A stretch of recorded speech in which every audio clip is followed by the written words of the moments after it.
전하 저는 노비입니다. 어찌 감히. 신분이 무엇이 중요한가? 나는 그대의 마음을 보았소. 1418년 13세 노비 소녀가 궁궐에 들어갔습니다. 21년 후 그녀는 조선 내명부 최고 자리인 정일품 신빈이 되었습니다.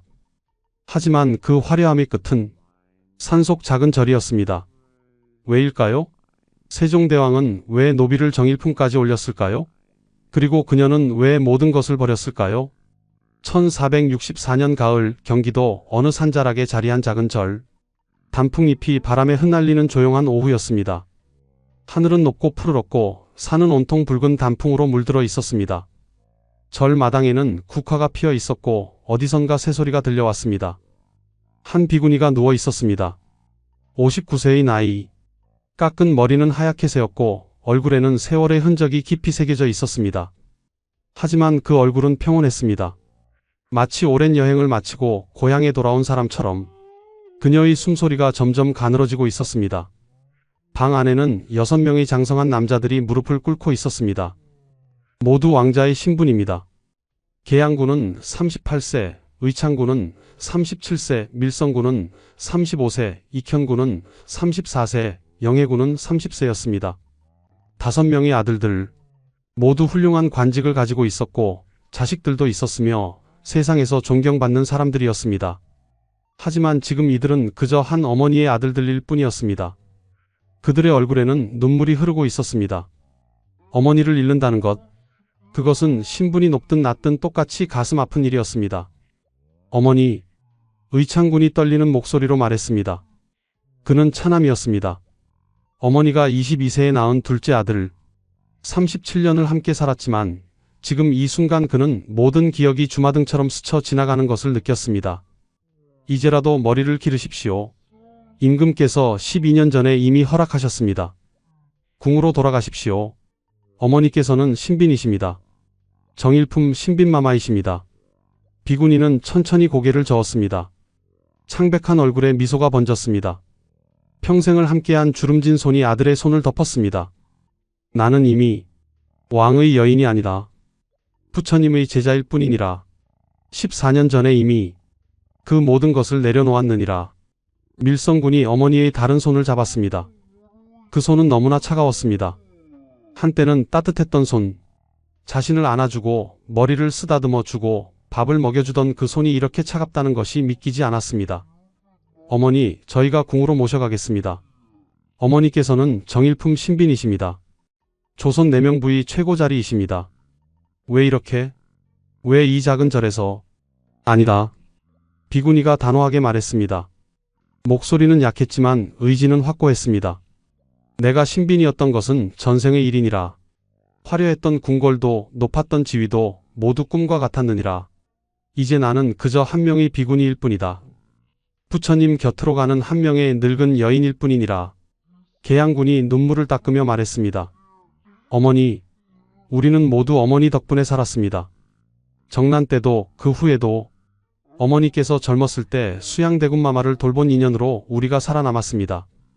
혜빈마마의 아들들은 모두 돌아가셨는데 비구니의 눈에서 눈물 한 방울이 흘러내렸습니다. 양씨, 가엾은이여. 그래, 나는 운이 좋았구나. 너희들이 모두 살아남았으니. 영해군이 흐느꼈습니다. 막내였던 그는 어머니의 사랑을 가장 많이 받았습니다. 어머니, 왜 14년을 절에서 사셨습니까? 저희가 얼마나 그리워했는지 아시면서 알고 있었느니라. 비구니가 아들들을 하나씩 바라보았습니다. 눈빛은 흐릿했지만 사랑은 여전히 깊었습니다. 하지만 나는 돌아갈 수 없었다. 전하가 계시지 않은 궁궐, 마마가 계시지 않은 중궁전, 담양이가 뛰어놀지 않는 뜰, 그곳은 이미 내가 있을 곳이 아니었느니라. 방 안에 침묵이 흘렀습니다. 아들들은 더 이상 말을 잇지 못했습니다. 어머니의 마음을 이제야 알 것 같았습니다. 누가 상상이나 했을까요? 이 조용히 눈을 감아가는 비구니가 바로 조선 최고의 신데렐라였다는 것을. 내자시의 여종에서 정일품 신빈까지, 노비에서 조선 내명부의 최고 자리까지 올랐던 유일무이한 여인이었다는 것을. 그녀는 세종대왕의 후궁이었습니다. 12년간 왕의 사랑을 받으며 6명의 왕자를 낳았습니다. 1427년부터 1439년까지 그녀는 조선 왕실에서 가장 많은 왕자를 낳은 후궁 중 한 명이었습니다. 세종의 18명 아들 중 6명이 그녀의 아들이었습니다. 당시 조선에서 정일품은 오직 3종류밖에 없었습니다. 정일품 문관인 영의정, 정일품 무관인 도총관, 그리고 정일품 내명 부인 빈. 신빈 김씨는 여자로서 오를 수 있는 최고의 자리에 있었습니다. 노비 출신으로서는 상상할 수도 없는 일이었습니다. 하지만 지금 그녀는 머리를 깎은 비군이었습니다. 화려했던 궁궐의 삶을 버리고 조용한 절에서 14년을 살았습니다. 세종이 승하한 1450년부터 지금까지 그녀는 단 한 번도 궁궐로 돌아가지 않았습니다. 왜일까요? 무엇이 이 여인을 비군이로 만들었을까요? 정일품의 영화를 버리고 산속절을 택한 이유는 무엇일까요? 1446년 3월 소원왕후가 세상을 떠났습니다. 그녀를 가장 아끼고 신뢰했던 왕비였습니다. 13세의 궁녀로 뽑아준 은인이었습니다. 자신의 막내 아들까지 맡긴 유일한 왕비였습니다. 그 왕비가 51세의 나이로 세상을 떠났습니다. 4년 후인 1450년 2월 세종대왕이 승하했습니다. 그녀가 평생 섬긴 단 한 명의 남자였습니다. 24년간 함께한 사람이었습니다. 노비 출신인 자신을 정일품까지 올려준 임금이었습니다. 그 임금이 53세로 생을 마감했습니다. 그리고 그해 막내 아들 담양군이 겨우 12세의 나이로 요절했습니다. 1439년에 낳은 막내, 가장 어리고 가장 사랑스러웠던 아들, 그 아이가 병으로 죽었습니다. 4년이라는 시간 동안 3명의 가장 소중한 사람을 잃었습니다. 1446년 소원왕후, 1450년 세종, 그리고 1450년 어린 담양군, 45세의 신빈 김씨에게 세상은 무너져 내렸습니다. 그녀의 마음속에 무엇이 남았을까요? 비군이는 천천히 눈을 감았습니다. 아들들의 울음소리가 멀어져 갔습니다. 그녀의 기억 속으로 한 장면이 떠올랐습니다. 1418년 그녀가 겨우 13세였을 때입니다. 한 할머니가 그녀를 궁궐로 데려갔습니다. 원경왕후였습니다. 그날 모든 것이 시작되었습니다. 전하, 마마, 담양아, 이제 곧 그곳에서 만나게 되겠구나. 비군이의 입술이 미세하게 움직였습니다. 그리고 1464년 9월 4일 그녀는 조용히 숨을 거뒀습니다. 6명의 아들이 통곡했습니다. 절 마당에 있던 스님들이 독경을 시작했습니다. 산 위에서 바람이 불어왔습니다. 단풍잎이 그녀의 방 안으로 날아들었습니다. 조선 최고의 신데렐라, 내자시 여종에서 정일품 신빈까지 올랐던 여인. 그녀의 59년 인생이 막을 내렸습니다. 하지만 이 이야기는 끝이 아닙니다. 시작입니다. 46년 전으로 돌아가 보겠습니다. 한 명의 13세 소녀가 궁궐에 들어가던 그날로 과연 그녀에게 무슨 일이 있었을까요? 왜 세종은 노비 출신 여인을 정일품까지 올렸을까요? 소원왕후는 왜 자신의 막내 아들을 후궁에게 맡겼을까요? 이 이야기가 궁금하시다면 영상 끝까지 봐주시길 바랍니다. 구독과 좋아요는 저희에게 큰 힘이 됩니다. 지금부터 진짜 이야기를 시작하겠습니다. 46년 전으로 돌아가 보겠습니다. 1418년 한양의 늦은 봄이었습니다. 길거리에는 꽃잎이 흩날리고 시장에서는 사람들의 웃음소리가 들렸습니다. 조선은 태종의 치세 아래 안정을 찾아가고 있었습니다. 내자시, 왕실에서 사용하는 모든 물품을 관리하는 관청이었습니다. 쌀, 천, 비단, 기름, 꿀, 약재, 심지어 왕실의 옷과 신발까지 왕실에 필요한 모든 것들이 이곳에 모였습니다. 그리고 이것을 관리하기 위해 많은 노비들이 일하고 있었습니다. 당시 조선의 노비는 두 종류였습니다. 공노비와 사노비. 공노비는 나라에 속한 노비로 관청에서 일했고 사노비는 개인에게 속한 노비로 양반집에서 일했습니다. 내자시의 노비들은 모두 공노비였습니다. 사노비보다는 대우가 나았지만 여전히 자유롭지 못한 삶이었습니다. 그날도 여느 때처럼 노비들이 부지런히 움직이고 있었습니다. 무거운 쌀가마를 나르는 남자 노비들, 천을 정리하는 여자 노비들, 장부를 기록하는 노비들, 모두가 바삐 움직였습니다. 그 중에 한 소녀가 있었습니다. 13세의 어린 나이였습니다. 성은 김씨, 본관은 청주였습니다. 아버지는 김원이라는 하급 관리였습니다. 첨지 중추부사라는 관직이었는데 정산품이지만 실권이 없는 명예직이었습니다. 어머니는 상령 고씨 집안 출신이었습니다. 그렇게 보면 완전히 천민은 아니었지만 집안이 몰락하여 딸이 공노비가 된 것이었습니다. 소녀는 매우 조용했습니다. 다른 노비들처럼 떠들지도 않았고 불평하지도 않았습니다. 그저 묵묵히 자신에게 주어진 일을 했습니다. 물건을 나르고 창고를 정리하고 장부를 베껴 쓰는 일. 비록 글을 많이 배우지는 못했지만 기본적인 한자를 읽을 줄 알았고 숫자를 셀 줄 알았습니다. 다른 노비들이 쉬는 시간에도 소녀는 일했습니다. 남들이 수다를 떨 때도 소녀는 조용히 창고를 정리했습니다. 그래서 관리들도 이 소녀를 알아보기 시작했습니다. 저 아이는 참 성실하구나. 말도 없이 일만 하네. 저런 아이가 귀하지. 그날 아침 내자시에 갑자기 소란이 일었습니다. 평소와 다른 분위기였습니다. 관리들이 급히 나와서 노비들에게 소리쳤습니다. 모두 제자리에 서라. 어서 옷매무새를 단정히 하고 머리를 숙여라.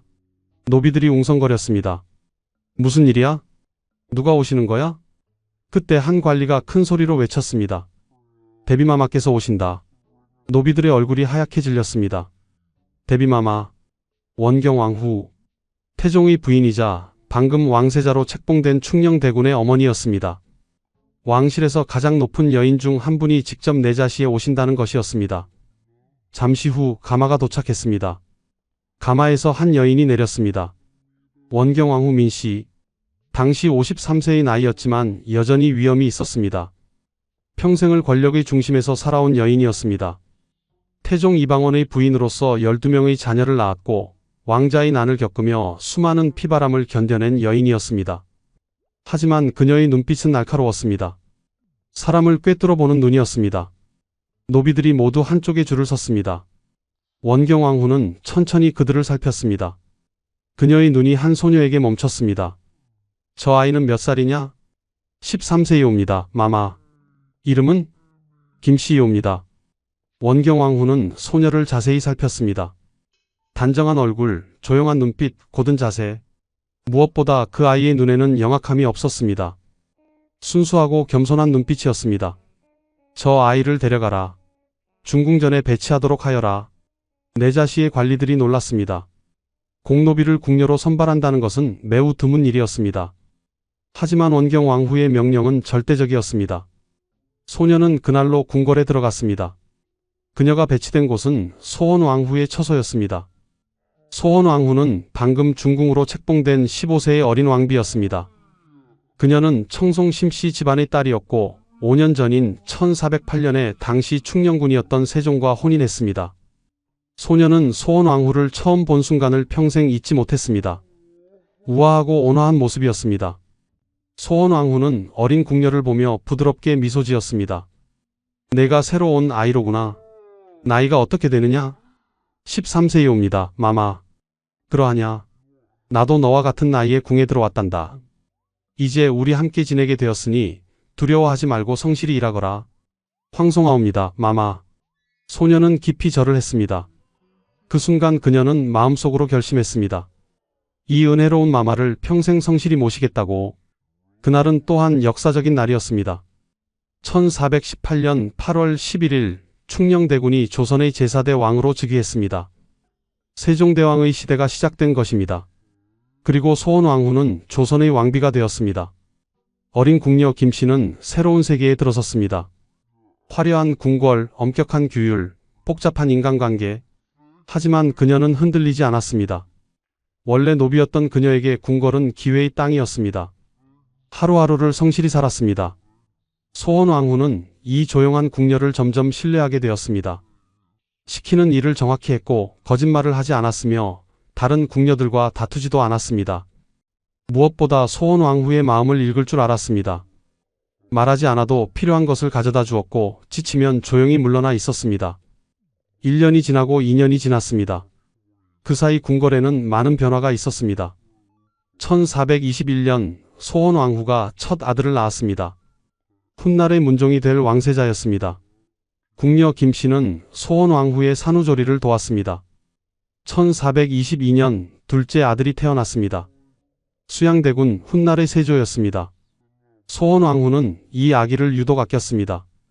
그리고 어린 궁녀 김씨에게 아이를 돌보게 했습니다. 네가 이 아이를 잘 돌봐주렴. 나는 너를 믿는다. 김 씨는 수양대군을 정성껏 돌보았습니다. 밤에 아기가 울면 달래주었고 젖을 먹일 때 옆에서 보살폈습니다. 어린 수양대군은 김 씨의 품에 안기면 울음을 그쳤습니다. 세종도 이 조용한 궁녀를 알게 되었습니다. 소원왕후의 처소를 방문할 때마다 그 궁녀가 성실히 일하는 모습을 보았습니다. 어느 날 세종이 소원왕후에게 물었습니다. 저 궁녀는 누구요? 김씨라 하옵니다. 전하. 원경왕후 마마께서 친히 뽑아 보내신 아이이옵니다. 그러하오? 참으로 성실해 보이는구려. 세종의 눈에 김씨가 들어오기 시작했습니다. 하지만 그때는 아직 아무 일도 일어나지 않았습니다. 그녀는 여전히 한 명의 궁녀일 뿐이었습니다. 1425년 소원왕후가 셋째 아들 안평대군을 낳았습니다. 김씨는 이제 소원왕후의 가장 믿음직한 궁녀가 되어 있었습니다.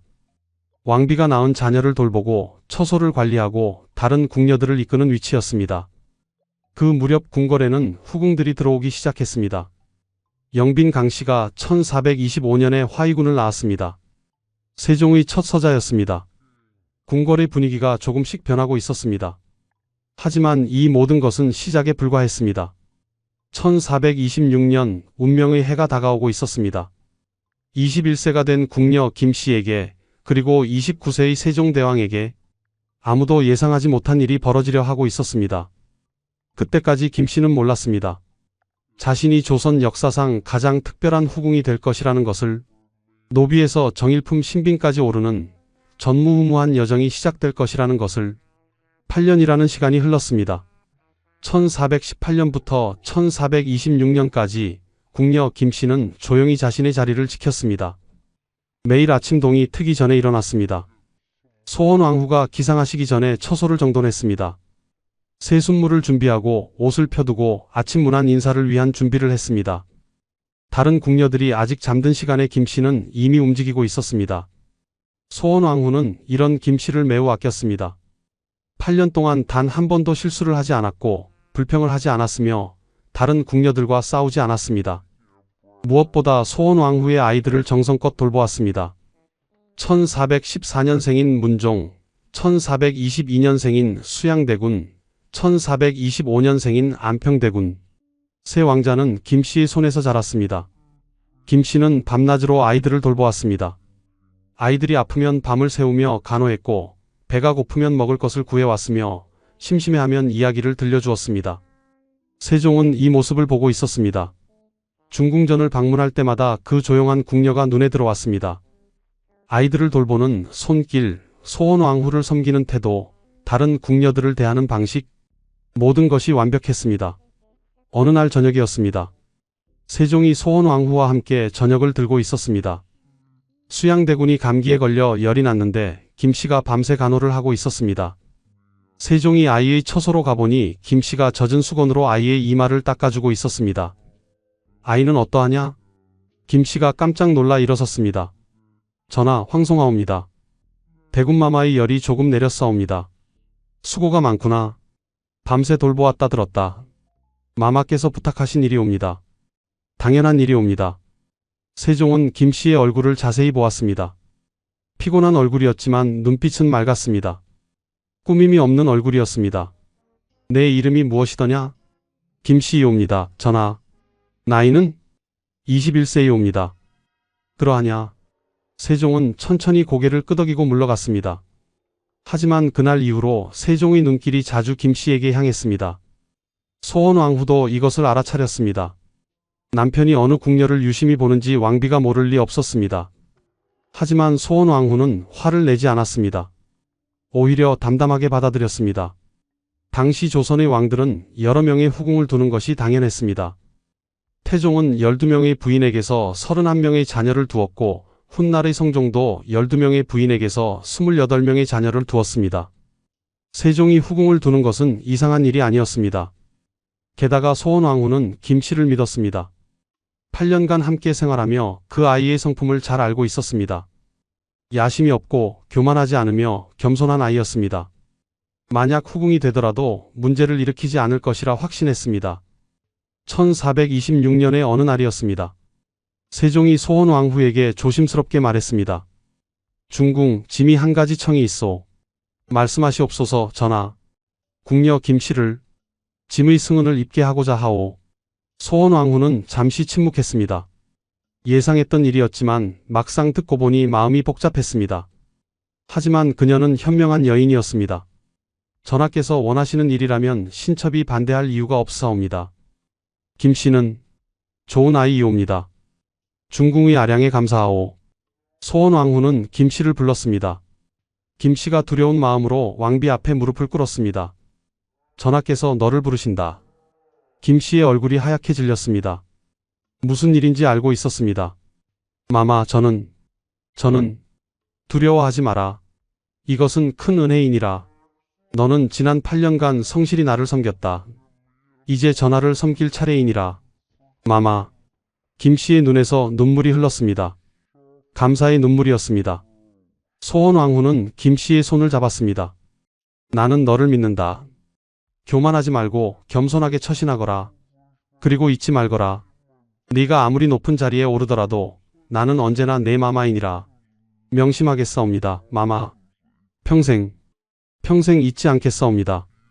그날 밤 21세의 궁녀 김씨는 29세의 세종대왕의 승언을 입었습니다. 노비 출신 소녀의 운명이 바뀌는 순간이었습니다. 세종은 김씨의 순수함에 끌렸습니다. 양반과 후궁들과는 달리 그녀에게는 계산이 없었습니다. 권력욕도 없었고 욕심도 없었습니다. 그저 성실하고 겸손한 여인이었습니다. 내가 왜 너를 선택했는지 아느냐? 모르옵니다, 전하. 너는 8년간 단 한 번도 불평하지 않았고 거짓말하지 않았으며 다투지 않았다. 이것이 바로 진정한 부덕이니라. 황송하옵니다, 전하. 신분이 무엇이 중요한가? 예로부터 궁녀의 세계에는 귀천이 없었느니라. 너는 비록 노비 출신이지만 마음은 양반보다 고귀하니라. 김씨는 세종의 말에 깊이 감동했습니다. 왕이 자신을 이렇게 높이 평가한다는 것이 믿기지 않았습니다. 1427년 그 결실이 맺어졌습니다. 김씨가 왕자를 낳은 것입니다.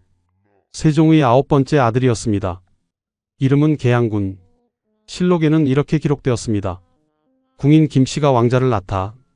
아직 후궁의 품계를 받지 못했기에 궁인으로 표기되었습니다. 하지만 이것은 시작에 불과했습니다. 김씨의 진짜 이야기는 이제부터였습니다. 1427년 8월 궁궐에 왕자의 탄생을 알리는 북소리가 울렸습니다. 궁인 김씨가 건강한 사내 아이를 낳았습니다. 계양군이라 이름 지어졌습니다. 세종은 기뻤습니다. 소원왕후 소생으로 이미 5명의 왕자가 있었고 영빈 강씨도 화의군을 낳았지만 김씨의 아들은 특별했습니다. 어머니를 닮아 조용하고 온순한 아기였습니다. 장하도다. 이 아이를 잘 키우도록 하라. 세종은 김씨에게 많은 하사품을 내렸습니다. 비단, 쌀, 각종 약재들, 산후조리를 위한 모든 것을 아낌없이 주었습니다. 소원왕후도 축하했습니다. 직접 산실을 방문하여 아기를 보았습니다. 건강한 아이로구나. 김씨 수고하였다. 마마의 은혜이옵니다. 이 아이도 내 자식들처럼 잘 키워주거라. 무엇이든 필요한 것이 있으면 말하여라. 소원왕후의 이런 태도는 궁궐 사람들을 놀라게 했습니다. 왕비가 후궁의 출산을 축하하는 것은 예의상 당연한 일이지만 이렇게까지 배려하는 것은 흔한 일이 아니었습니다. 김씨는 더욱 조심스러워졌습니다. 소원왕후의 은혜를 잊지 않기 위해 매일 중궁전에 문안을 갔습니다. 다른 후궁들은 자신의 처소에서 지내는 경우가 많았지만 김씨는 달랐습니다. 여전히 소원왕후를 섬겼습니다. 김씨, 내가 후궁이 되었는데도 여전히 나를 이렇게 섬기느냐? 마마, 신첩은 마마의 궁녀였사옵니다. 그것은 변하지 않았사옵니다. 소원왕후는 깊이 감동했습니다. 이 아이는 정말 특별했습니다. 1428년 김씨가 또다시 왕자를 낳았습니다. 의창군이었습니다.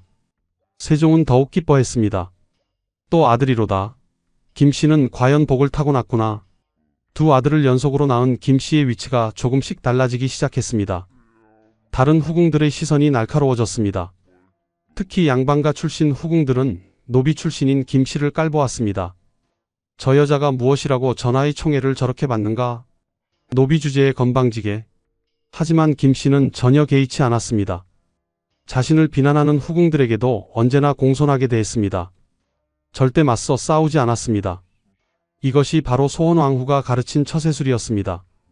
김씨, 누군가 너를 비난하거든 절대 맞서 싸우지 마라. 그저 겸손하게 고개 숙이고 지나가거라. 시간이 지나면 모든 것이 드러나느니라.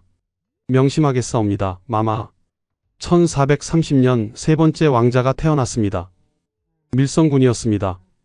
이제 궁궐 사람들이 웅성거리기 시작했습니다. 김씨가 3년에 3명의 왕자를 낳았다더라. 전하께서 정말 총애하시는 모양이다. 하지만 아직 품계도 없지 않은가? 맞는 말이었습니다.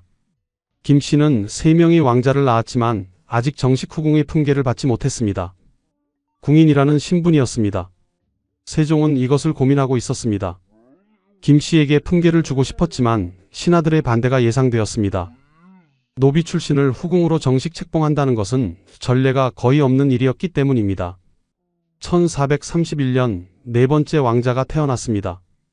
익형군이었습니다. 4년간 4명의 아들. 이것은 놀라운 일이었습니다. 세종은 더 이상 참을 수 없었습니다. 어느 날 도승지 김돈을 불렀습니다. 김돈, 짐이 한 가지 의논할 일이 있다. 말씀하시옵소서, 전하. 궁인 김씨를 후궁으로 책봉하고자 한다. 소이나 수건의 품계를 주고 싶은데 그대는 어찌 생각하느냐? 김돈은 잠시 고민했습니다. 노비 출신을 후궁으로 책봉하는 것은 분명 논란이 될 일이었습니다. 하지만 세종의 의지가 확고했고 무엇보다 김씨는 4명의 왕자를 낳았습니다. 전하, 신이 감히 여쭙겠사옵니다. 김씨의 행실은 어떠하옵니까? 매우 훌륭하다. 겸손하고 성실하며 중궁을 공경하고 다른 후궁들과도 화목하게 지낸다. 무엇보다 왕자들을 정성껏 키우고 있다. 그렇다면 신은 반대할 이유가 없사옵니다. 예로부터 궁녀의 신분에는 귀천이 없었사옵니다. 김씨가 비록 노비 출신이나 이미 4명의 왕자를 낳았고 행실도 바르니 후궁으로 책봉함이 마땅하옵니다. 세종은 기뻤습니다. 신하의 동의를 얻은 것입니다. 그렇다면 정의품 소위로 책봉하도록 하라. 이렇게 해서 김씨는 드디어 정식 후궁이 되었습니다. 소위 김씨, 노비에서 정의품까지 올라온 것입니다. 하지만 이것은 끝이 아니었습니다. 김씨의 상승은 계속되었습니다. 소위로 책봉된 후에도 김씨의 삶은 변하지 않았습니다. 여전히 겸손했고 여전히 소원왕후를 섬겼으며 여전히 성실했습니다. 1435년 5번째 아들이 태어났습니다. 영해군이었습니다. 이제 세종과 김씨 사이에는 5명의 아들이 있었습니다. 세종의 총애는 더욱 깊어졌습니다. 김씨와 함께 있을 때 세종은 편안함을 느꼈습니다.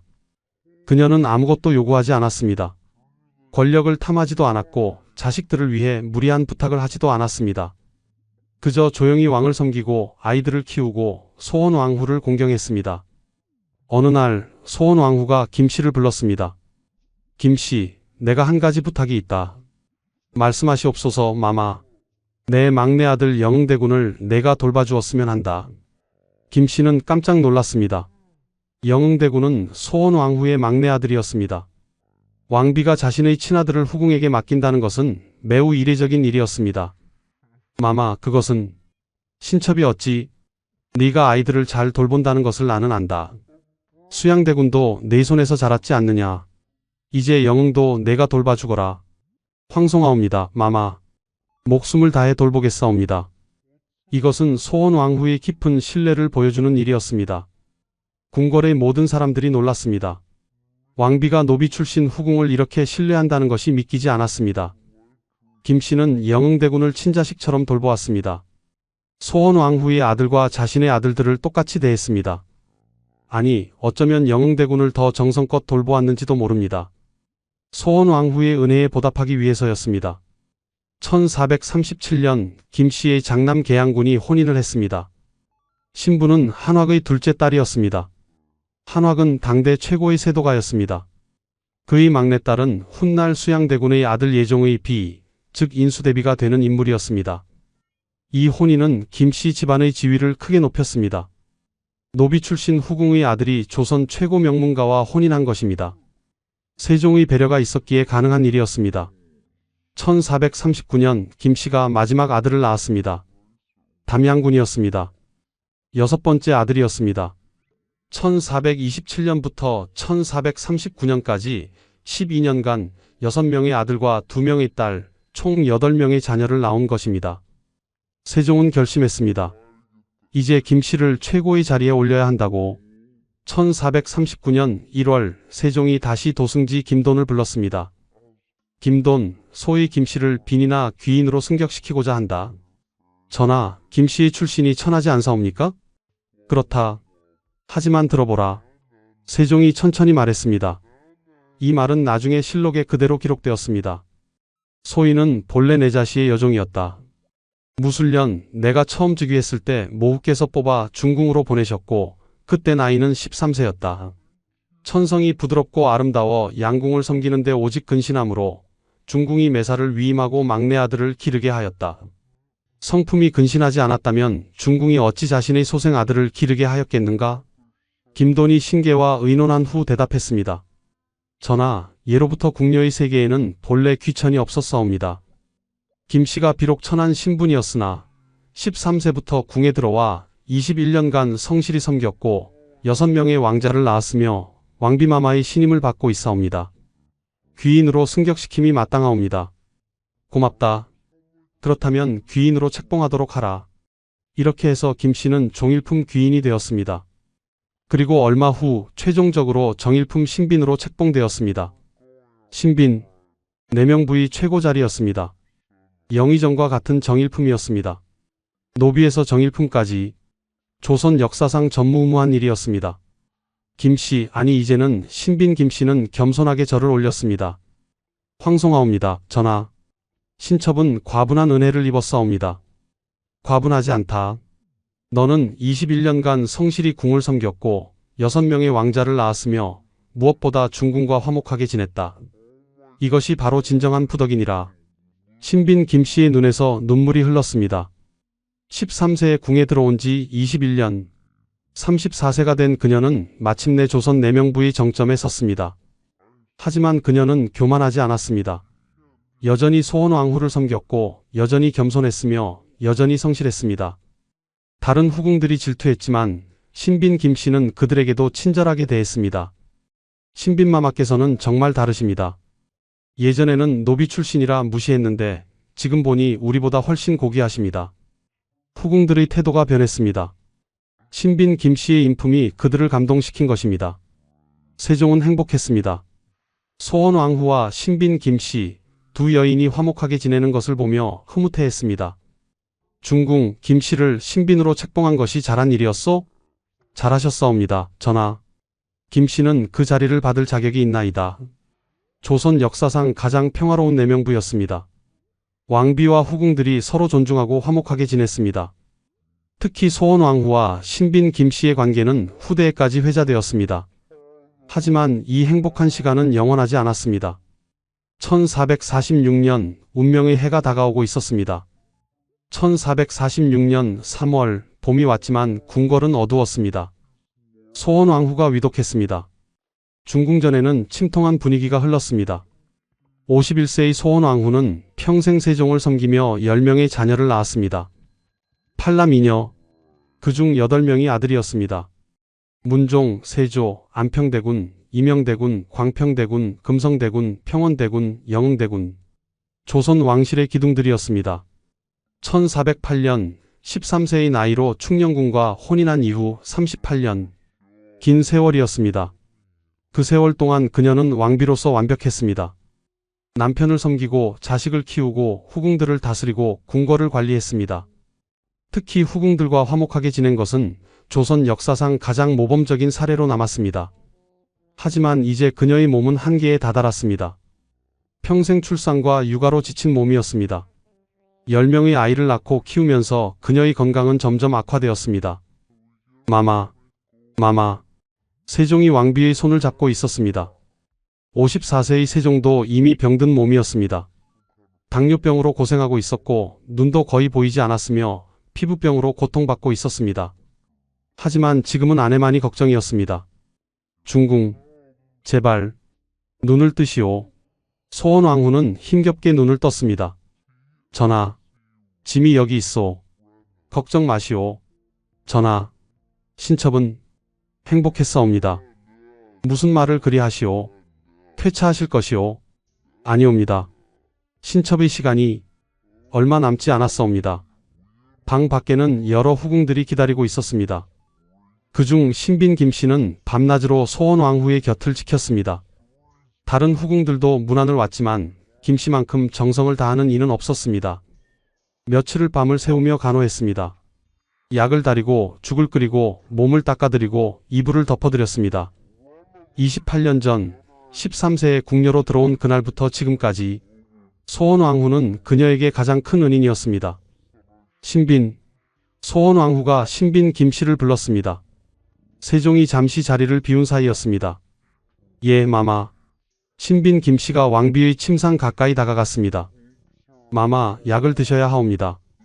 김씨, 고맙구나. 28년, 참으로 오래 함께했구나. 마마, 너는 나의 가장 큰 자랑이었다. 노비 출신이었지만 누구보다 고귀한 마음을 가진 아이였다. 마마, 그런 말씀 마옵소서. 신첩이야말로 마마의 은혜로. 들어라. 김씨, 소원왕후의 목소리는 매우 약했습니다. 전하를 잘 모셔라. 전하는 이제 많이 아프시다. 내가 없어도 네가 곁에 있어야 한다. 마마, 그리고 내 아들들을 부탁한다. 너의 아들들과 내 아들들이 서로 화목하게 지내게 해다오. 명심하겠사옵니다. 마마, 반드시. 고맙다. 김씨, 너를 만난 것이 나의 큰 복이었다. 신빈 김씨의 눈에서 눈물이 쏟아졌습니다. 이 순간이 마지막이 될 것 같았습니다. 마마, 가지 마옵소서. 신첩을 두고 1446년 3월 24일 소원왕후가 승하했습니다. 세종과 38년을 함께한 반려자였습니다. 1408년 혼인한 이후 줄곧 함께였습니다. 왕세자빈으로 왕비로 세종의 가장 가까운 사람이었습니다. 세종은 무너졌습니다. 중궁, 어찌 나를 두고 가시오. 왕이 통곡했습니다. 궁궐 전체가 슬픔에 잠겼습니다. 신하들이 모두 눈물을 흘렸습니다. 왕자들이 고글했습니다. 신빈 김씨도 울었습니다. 28년 전 자신을 궁녀로 받아준 은인이었습니다. 자신을 신뢰하고 아꼈던 유일한 왕비였습니다. 자신의 막내 아들 영응대군까지 맡긴 그 신뢰, 그 모든 것이 이제 끝났습니다. 마마, 은혜를 어찌 갚사옵니까? 어찌? 세종은 상심이 컸습니다. 국상 기간 내내 정사를 돌보지 못했습니다. 아내를 잃은 슬픔이 너무나 컸습니다. 그리고 세종은 결심했습니다. 아내의 명복을 빌기 위해 특별한 일을 하기로 차남 수양대군을 시켜 불경을 한글로 번역하게 한 것입니다. 석보상절이라는 책이었습니다. 소원왕후를 위한 추모의 책이었습니다. 세종 자신도 월인천강지곡이라는 노래를 지었습니다. 달이 1000개의 강에 비친다는 뜻이었습니다.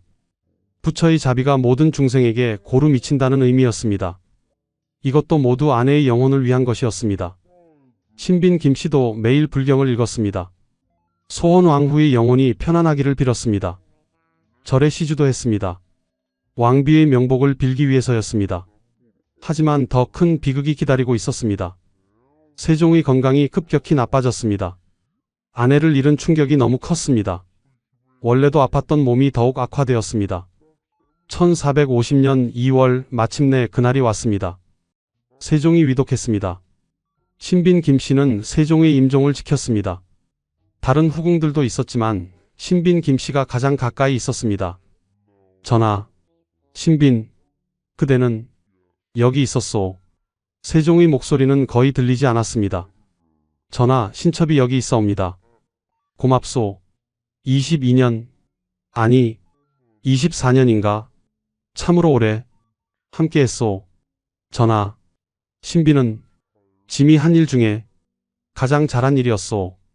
노비 출신이라고 비난하는 이들도 있었지만 짐은 후회하지 않소. 전하, 신첩이야말로 아이들을 부탁하오. 그리고 중궁과 화목하게 지내주어서 참으로 고마웠소. 그것이 짐의 가장 큰 위안이었소. 전하, 신빈, 행복했소.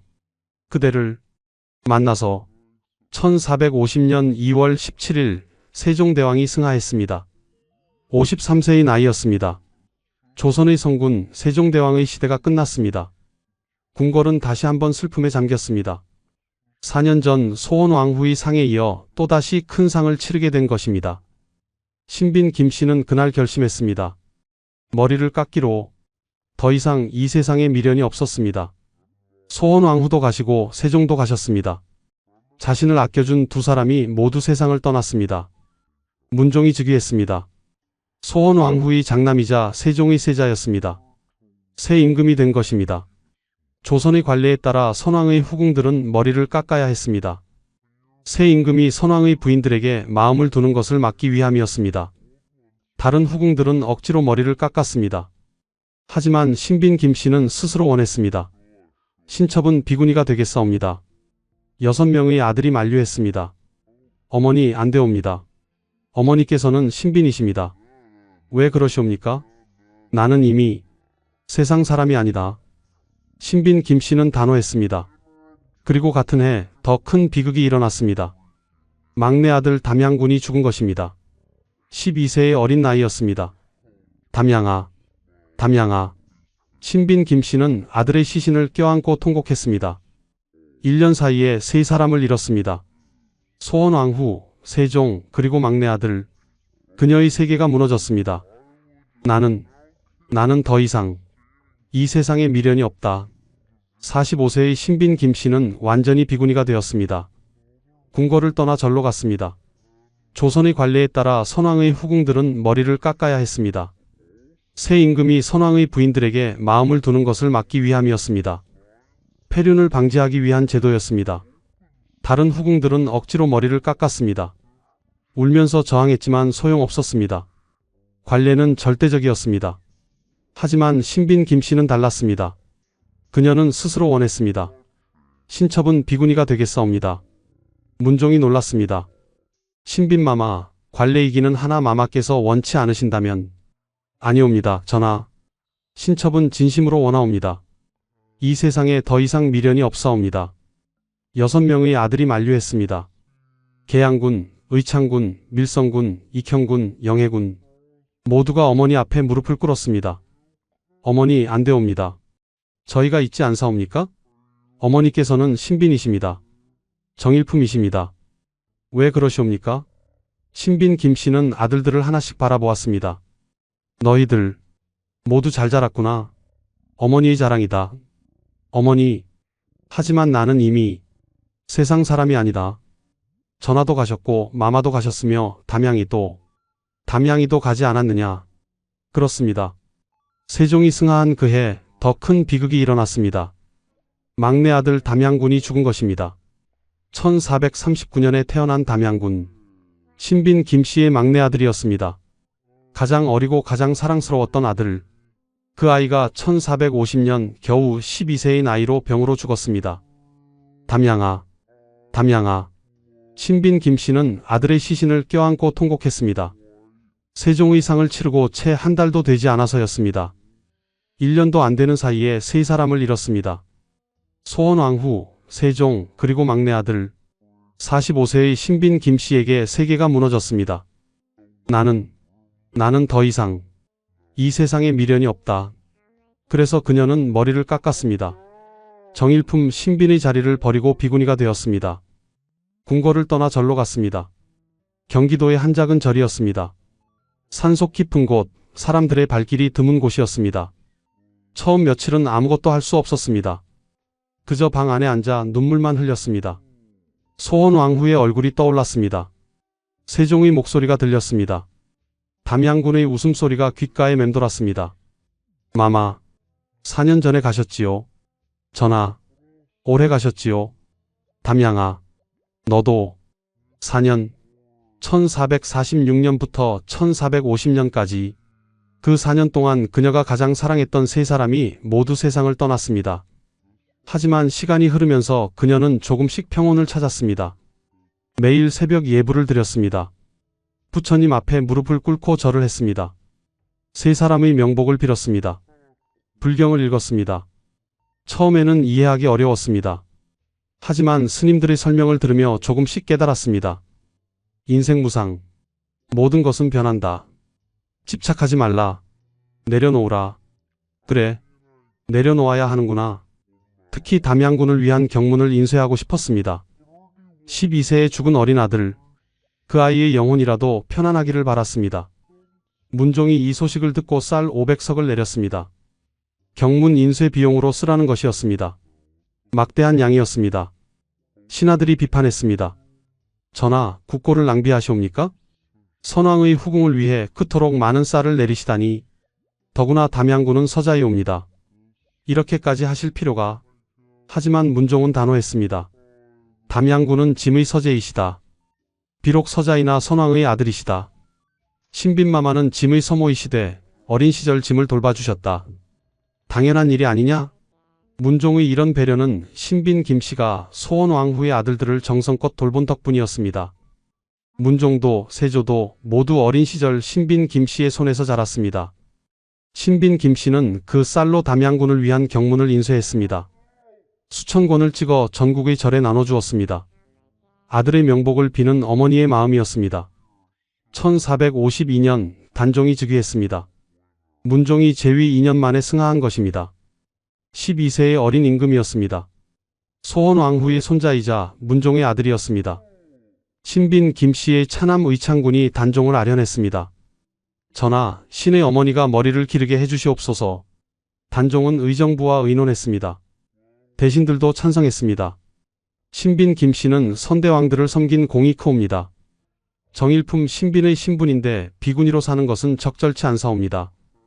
환속하게 하심이 마땅하옵니다. 단종이 명령을 내렸습니다.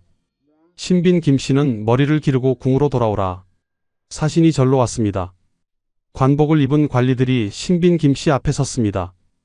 신빈마마, 전하의 명이시옵니다. 머리를 기르시고 환속하시옵소서. 하지만 신빈 김씨는 고개를 저었습니다. 나는 이미 부처님의 제자이다. 다시 속세로 돌아갈 수 없다. 마마, 전하의 명을 거역하시렵니까? 내가 거역하는 것이 아니다.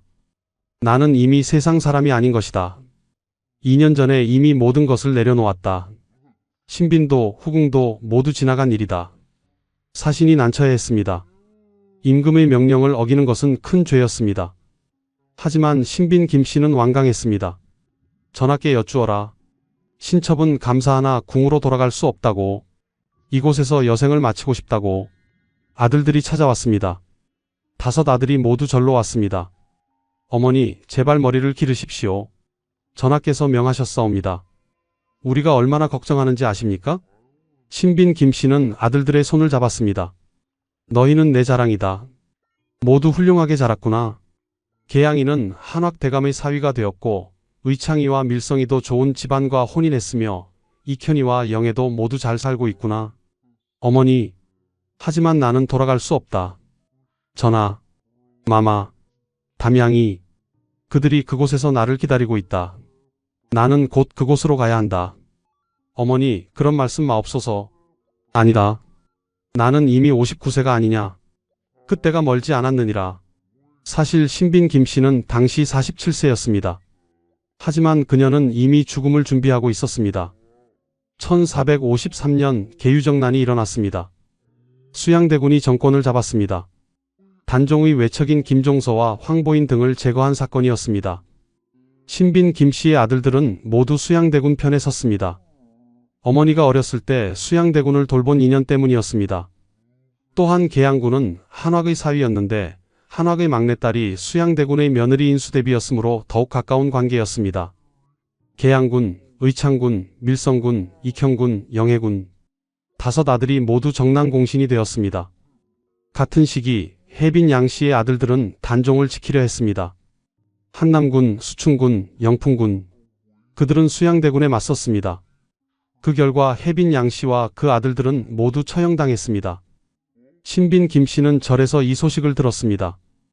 양씨, 가여 쓴 사람, 그 아들들도 해빈 양씨도 세종의 후궁이었습니다. 3명의 아들을 낳았습니다. 하지만 정치적 선택이 달랐고 그 결과 모두 죽었습니다. 나는 정말 운이 좋았구나. 신빈 김씨는 불경을 읽으며 혜빈 양씨와 그 아들들의 명복을 빌었습니다. 같은 후궁이었고 같은 어머니였습니다. 다만 운명이 달랐을 뿐이었습니다. 1455년 수양대군이 조선의 제7대 왕 세조로 즉위했습니다. 단종은 상황이 되었습니다. 세조는 신빈 김씨를 잊지 않았습니다. 즉위 직후 특별한 명령을 내렸습니다. 신빈마마께 극진히 예를 다하라. 짐의 어린 시절을 돌봐주신 분이시다. 신빈 김씨가 온천에 갈 때마다 세조는 특별한 배려를 했습니다. 당시 신빈 김씨는 건강이 좋지 않았습니다. 관절이 아프고 몸이 쇠약해졌습니다. 온천욕이 도움이 된다고 하여 자주 온천에 갔습니다. 아들들이 모두 수행했습니다. 계양군, 의창군, 밀성군, 익현군, 영해군 5명의 아들이 어머니를 모시고 온천에 갔습니다. 많은 인원과 물자가 필요했습니다. 신하들이 비판했습니다. 너무 사치스럽지 않사옵니까? 국고가 낭비되고 있사옵니다. 하지만 세조는 단호했습니다. 신빈마마는 선왕의 후궁이시다. 더구나 짐을 돌봐주신 분이시다. 온천행에 소홀함이 있어서는 안 된다. 지방 관찰사에게 명하여 최선을 다해 모시도록 하라. 밀성군이 경기도 남양주에 있는 묘적사에 크게 시주했습니다. 어머니의 원찰로 삼기 위해서였습니다. 사찰을 중창하고 불상을 새로 만들고 스님들의 생활을 지원했습니다. 어머니를 오래 모시지 못한 것이 한스럽습니다. 이렇게라도 효도하고 싶습니다. 신빈 김씨는 묘적사에서 평화로운 시간을 보냈습니다. 손자 손녀들이 찾아왔습니다. 증손자들도 태어났습니다. 할머니, 마마, 아이들의 웃음소리가 절에 울려 퍼졌습니다. 신빈 김씨는 아이들을 보며 미소 지었습니다. 잘도 자랐구나. 너희 아버지가 어렸을 때 생각나는구나. 세월은 흘러 1460년대가 되었습니다. 신빈 김씨는 이미 50대 후반이었습니다. 당시로서는 상당한 고령이었습니다. 건강이 점점 나빠졌습니다. 움직이기 힘들었고 식사도 제대로 못했습니다. 하지만 그녀는 여전히 매일 예불을 드렸습니다. 불경을 읽었습니다. 아들들이 자주 찾아왔습니다. 하지만 신빈 김씨는 말했습니다. 너무 자주 오지 마라. 너희도 바쁘지 않느냐. 어머니, 무슨 말씀을. 나는 괜찮다. 부처님께서 함께 계신다. 1464년 가을이 왔습니다. 신빈 김씨는 자신의 시간이 다 되었음을 알았습니다. 이제 곧 만나게 되겠구나. 전하, 마마, 담양아. 1464년 9월 4일 신빈 김씨가 세상을 떠났습니다. 59세였습니다. 1406년에 태어나 59년을 살았습니다. 그녀의 인생은 조선 역사상 가장 극적인 이야기 중 하나였습니다. 6명의 아들이 모두 모였습니다. 계양군은 38세, 의창군은 37세, 밀성군은 35세, 익현군은 34세, 영해군은 30세였습니다. 모두 장성한 남자들이었습니다. 모두 높은 관직을 가지고 있었고 자식들도 있었으며 세상에서 존경받는 사람들이었습니다. 어머니, 어머니, 그들은 통곡했습니다. 노비 출신이었지만 정일품 신빈까지 오른 어머니, 세종대왕의 사랑을 받았던 어머니, 소원왕후와 우애를 나누었던 어머니, 그 어머니가 이제 영원히 떠난 것입니다. 세조가 부조를 보냈습니다. 쌀과 콩 70석이었습니다. 당시로서는 상당한 양이었습니다. 신빈마마는 선왕을 성실히 섬기셨고 짐의 어린 시절을 돌봐주셨다. 극진히 예를 갖추어 장례를 치르도록 하라. 경비가 부족하면 국고에서 더 내어주라. 장례는 성대하게 치러졌습니다. 정일품 신빈에 걸맞은 예우였습니다. 비록 비구니로 14년을 살았지만 그녀는 여전히 신빈이었습니다. 1465년 묘갈이 세워졌습니다. 경기도 화성시 남양읍 남양리 산 131-17 그곳에 신빈 김씨가 묻혔습니다. 바다가 보이는 언덕이었습니다. 조용하고 평화로운 곳이었습니다. 묘 앞에는 묘갈과 묘비, 장명 등 문인석 한 쌍, 상석이 놓였습니다. 정일품 신빈에 걸맞은 성물들이었습니다. 묘갈에는 그녀의 생애가 간략히 기록되었습니다. 조선 세종대왕의 후궁 신빈 김씨, 1406년 출생, 1464년 승하, 6명의 왕자를 낳으시고 성실과 겸손으로 일생을 사셨도다. 시간이 흘렀습니다. 1년, 10년, 50년, 100년. 신빈 김씨의 후손들은 번창했습니다. 계양군의 후손들은 세도가 한학 집안과 혼인하여 권력을 누렸습니다. 한학의 막내딸이 훗날 인수대비가 되면서 계양군의 후손들은 더욱 번영했습니다. 인수대비는 성종의 어머니로서 조선 중기에 막강한 영향력을 행사했습니다. 계양군 후손들은 그 덕을 크게 보았습니다. 의창군은 연안 김씨 집안과 밀성군은 여흥민씨 집안과 혼인했습니다. 모두 명문가들이었습니다. 그들의 후손도 대대로 관직을 역임했습니다. 익형군과 영해군도 평산신씨, 평양조씨 등 좋은 집안과 혼인했습니다. 자손이 번창했습니다. 신빈 김씨의 자손들은 조선 역대 후궁들 중 가장 번창했습니다. 혜빈 양씨의 자손들은 모두 몰살당했고 다른 후궁들의 자손도 그렇게 번창하지 못했습니다. 하지만 신빈 김씨의 자손만은 달랐습니다. 왜일까요? 그것은 어머니의 성품 때문이었습니다. 겸손하고 성실했던 어머니를 닮아 자손들도 훌륭하게 살았습니다. 교만하지 않았고 권력을 탐하지 않았으며 서로 화목하게 지냈습니다. 역사가들은 신빈 김씨를 이렇게 평가했습니다. 세종이 가장 사랑한 후궁, 소원왕후와 진정한 우애를 나눈 유일한 후궁, 신분의 벽을 넘은 조선 최고의 신데렐라, 노비에서 정일품까지 성실함으로 이룬 기적, 조선시대 가장 모범적인 내명부의 상징. 실록에는 세종의 말이 그대로 남아 있습니다. 예로부터 궁녀의 세계에는 본래 귀천이 없었다. 이것은 단순한 말이 아니었습니다. 세종의 철학이었습니다. 신분이 무엇이 중요한가? 중요한 것은 사람의 마음이다. 신빈 김씨는 바로 그 증거였습니다. 노비로 태어났지만 양반보다 고귀한 마음을 가졌습니다. 궁녀였지만 왕비보다 성실했습니다. 후궁이었지만 정비와 우애를 나누었습니다.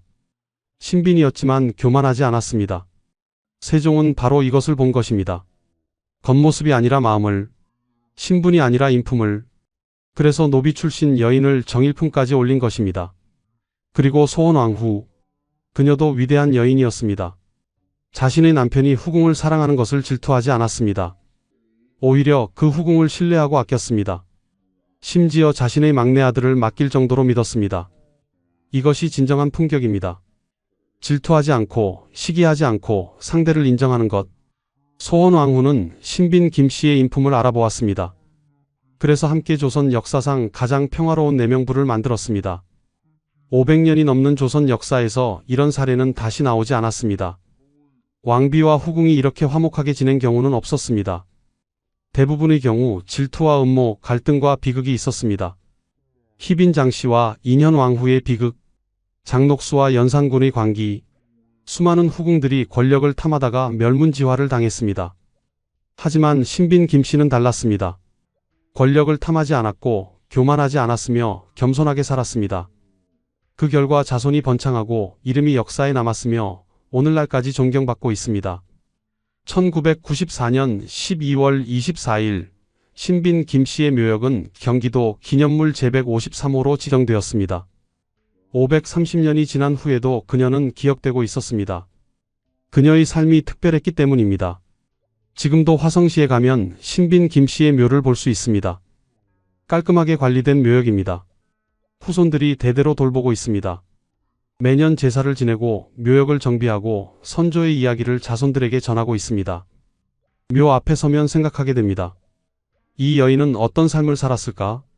13세에 궁에 들어와 59세에 세상을 떠날 때까지 46년간 궁궐과 절에서 살았습니다. 노비로 태어났지만 정일품 신빈이 되었습니다.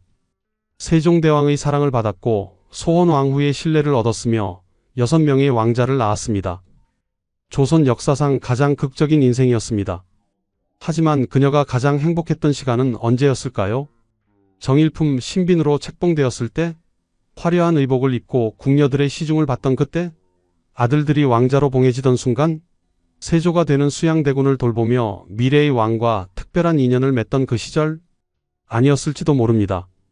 어쩌면 13세 궁녀로 소원왕후를 섬기며 조용히 일하던 그 시절이 가장 평화로웠을지도 모릅니다.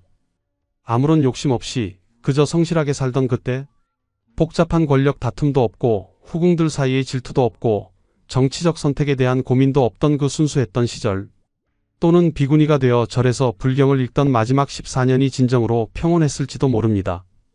세속의 모든 것을 내려놓고 오직 부처님의 가르침만을 따르던 그 시간, 세종과 소원왕후 그리고 담양군을 그리워하며 그들과의 재회를 기다리던 그 고요한 날들, 우리는 알 수 없습니다. 그녀의 마음속 깊은 곳까지는. 하지만 한 가지는 확실합니다. 신빈 김씨는 자신에게 주어진 모든 순간을 성실하게 살았다는 것입니다. 노비일 때도 최선을 다했고, 궁녀일 때도 최선을 다했으며, 후궁일 때도 최선을 다했고, 신빈일 때도 최선을 다했으며, 비구니일 때도 최선을 다했습니다. 그것이 바로 세종이 그녀를 사랑한 이유였습니다. 소원왕후가 그녀를 신뢰한 이유였습니다. 그리고 후손들이 번창한 이유였습니다. 신분은 타고나는 것입니다. 하지만 인품은 만들어가는 것입니다. 신빈 김씨는 노비 신분으로 태어났지만 양반보다 고귀한 인품을 가지고 있었습니다. 조선은 엄격한 신분제 사회였습니다. 노비는 평생 노비로 살아야 했고 양반은 평생 양반으로 살았습니다. 신분 상승은 거의 불가능했습니다. 하지만 신빈 김씨는 그 벽을 넘었습니다. 성실함과 겸손함으로 그 어떤 겉모술수도 쓰지 않았고 그 어떤 음모도 꾸미지 않았으며 그저 자신의 자리에서 최선을 다했을 뿐입니다. 이것이 바로 신빈 김씨가 우리에게 남긴 교훈입니다. 신분이 무엇입니까? 마음이 중요합니다. 권력이 무엇입니까? 인품이 중요합니다. 화려함이 무엇입니까?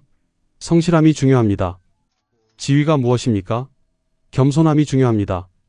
소유가 무엇입니까? 비움이 중요합니다. 13세 소녀로 궁에 들어가 59세 비구니로 생을 마감한 한 여인. 그녀의 46년 인생은 조선 역사상 가장 아름다운 이야기 중 하나로 남았습니다. 지금까지 조선 최고의 신데렐라 신빈 김씨의 이야기였습니다. 노비에서 정일품까지 59년의 삶이 우리에게 남긴 교훈을 기억하시길 바랍니다. 신분의 벽은 높았지만 한 사람의 성실함이 그 벽을 넘었습니다. 세종대왕은 사람의 마음을 보았고 소원왕후는 품격을 보여주었으며 신빈 김씨는 겸손함으로 모든 것을 얻었습니다. 그리고 마지막 14년 그녀는 모든 것을 내려놓았습니다. 정일품의 영화도 권력도 명예도 그저 한 명의 비구니로 조용히 생을 마감했습니다. 이것이 진정한 지혜입니다. 얻을 때를 알고 내려놓을 때를 아는 것. 신빈 김씨는 그것을 알았습니다. 구독과 좋아요 부탁드립니다. 다음에 또 만나요. 전하, 신척은 아직 죽을 수 없사오니다.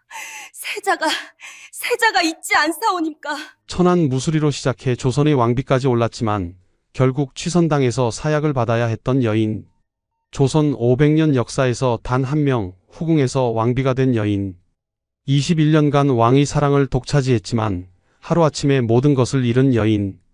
그녀의 이름은 장옥정. 후세 사람들은 그녀를 장희빈이라 부릅니다. 지금부터 그녀의 파란만장한 43년 인생을 처음부터 끝까지 낱낱이 파헤쳐 보겠습니다. 구독과 좋아요 버튼을 눌러주시면 더 흥미진진한 역사 이야기로 찾아뵙겠습니다. 이제 그녀의 마지막 순간으로 가보겠습니다. 사약이 옵니다. 1701년 11월 9일 음력 10월 10일 창경궁 취선당. 차갑게 식어가는 가을 저녁 한 여인이 마루 위에 무릎 꿇고 있습니다. 떨리는 손, 창백한 얼굴, 그리고 눈가에 맺힌 눈물. 43세 한때 조선의 중전이었던 이 여인은 지금 죽음 앞에 서 있습니다. 궁녀가 떨리는 손으로 검은 칠기에 담긴 사약잔을 받쳐듭니다. 독특한 냄새가 취선당 전각에 퍼져나갑니다. 여인의 눈빛이 흔들립니다. 전하, 신첩은 아직 죽을 수 없사옵니다. 세자가 있지 않사옵니까? 그녀의 목소리는 간절했습니다. 하지만 창 너머에서 들려오는 대답은 없습니다. 숙종은 이미 침전으로 돌아간 뒤였습니다. 취선당 밖에는 내관들만이 침묵 속에 서 있을 뿐입니다. 여인의 손이 천천히 사약잔을 향해 움직입니다. 손가락 끝이 차가운 칠기에 닿는 순간 그녀의 43년 인생이 주마등처럼 스쳐 지나갑니다. 이 여인은 누구였을까요?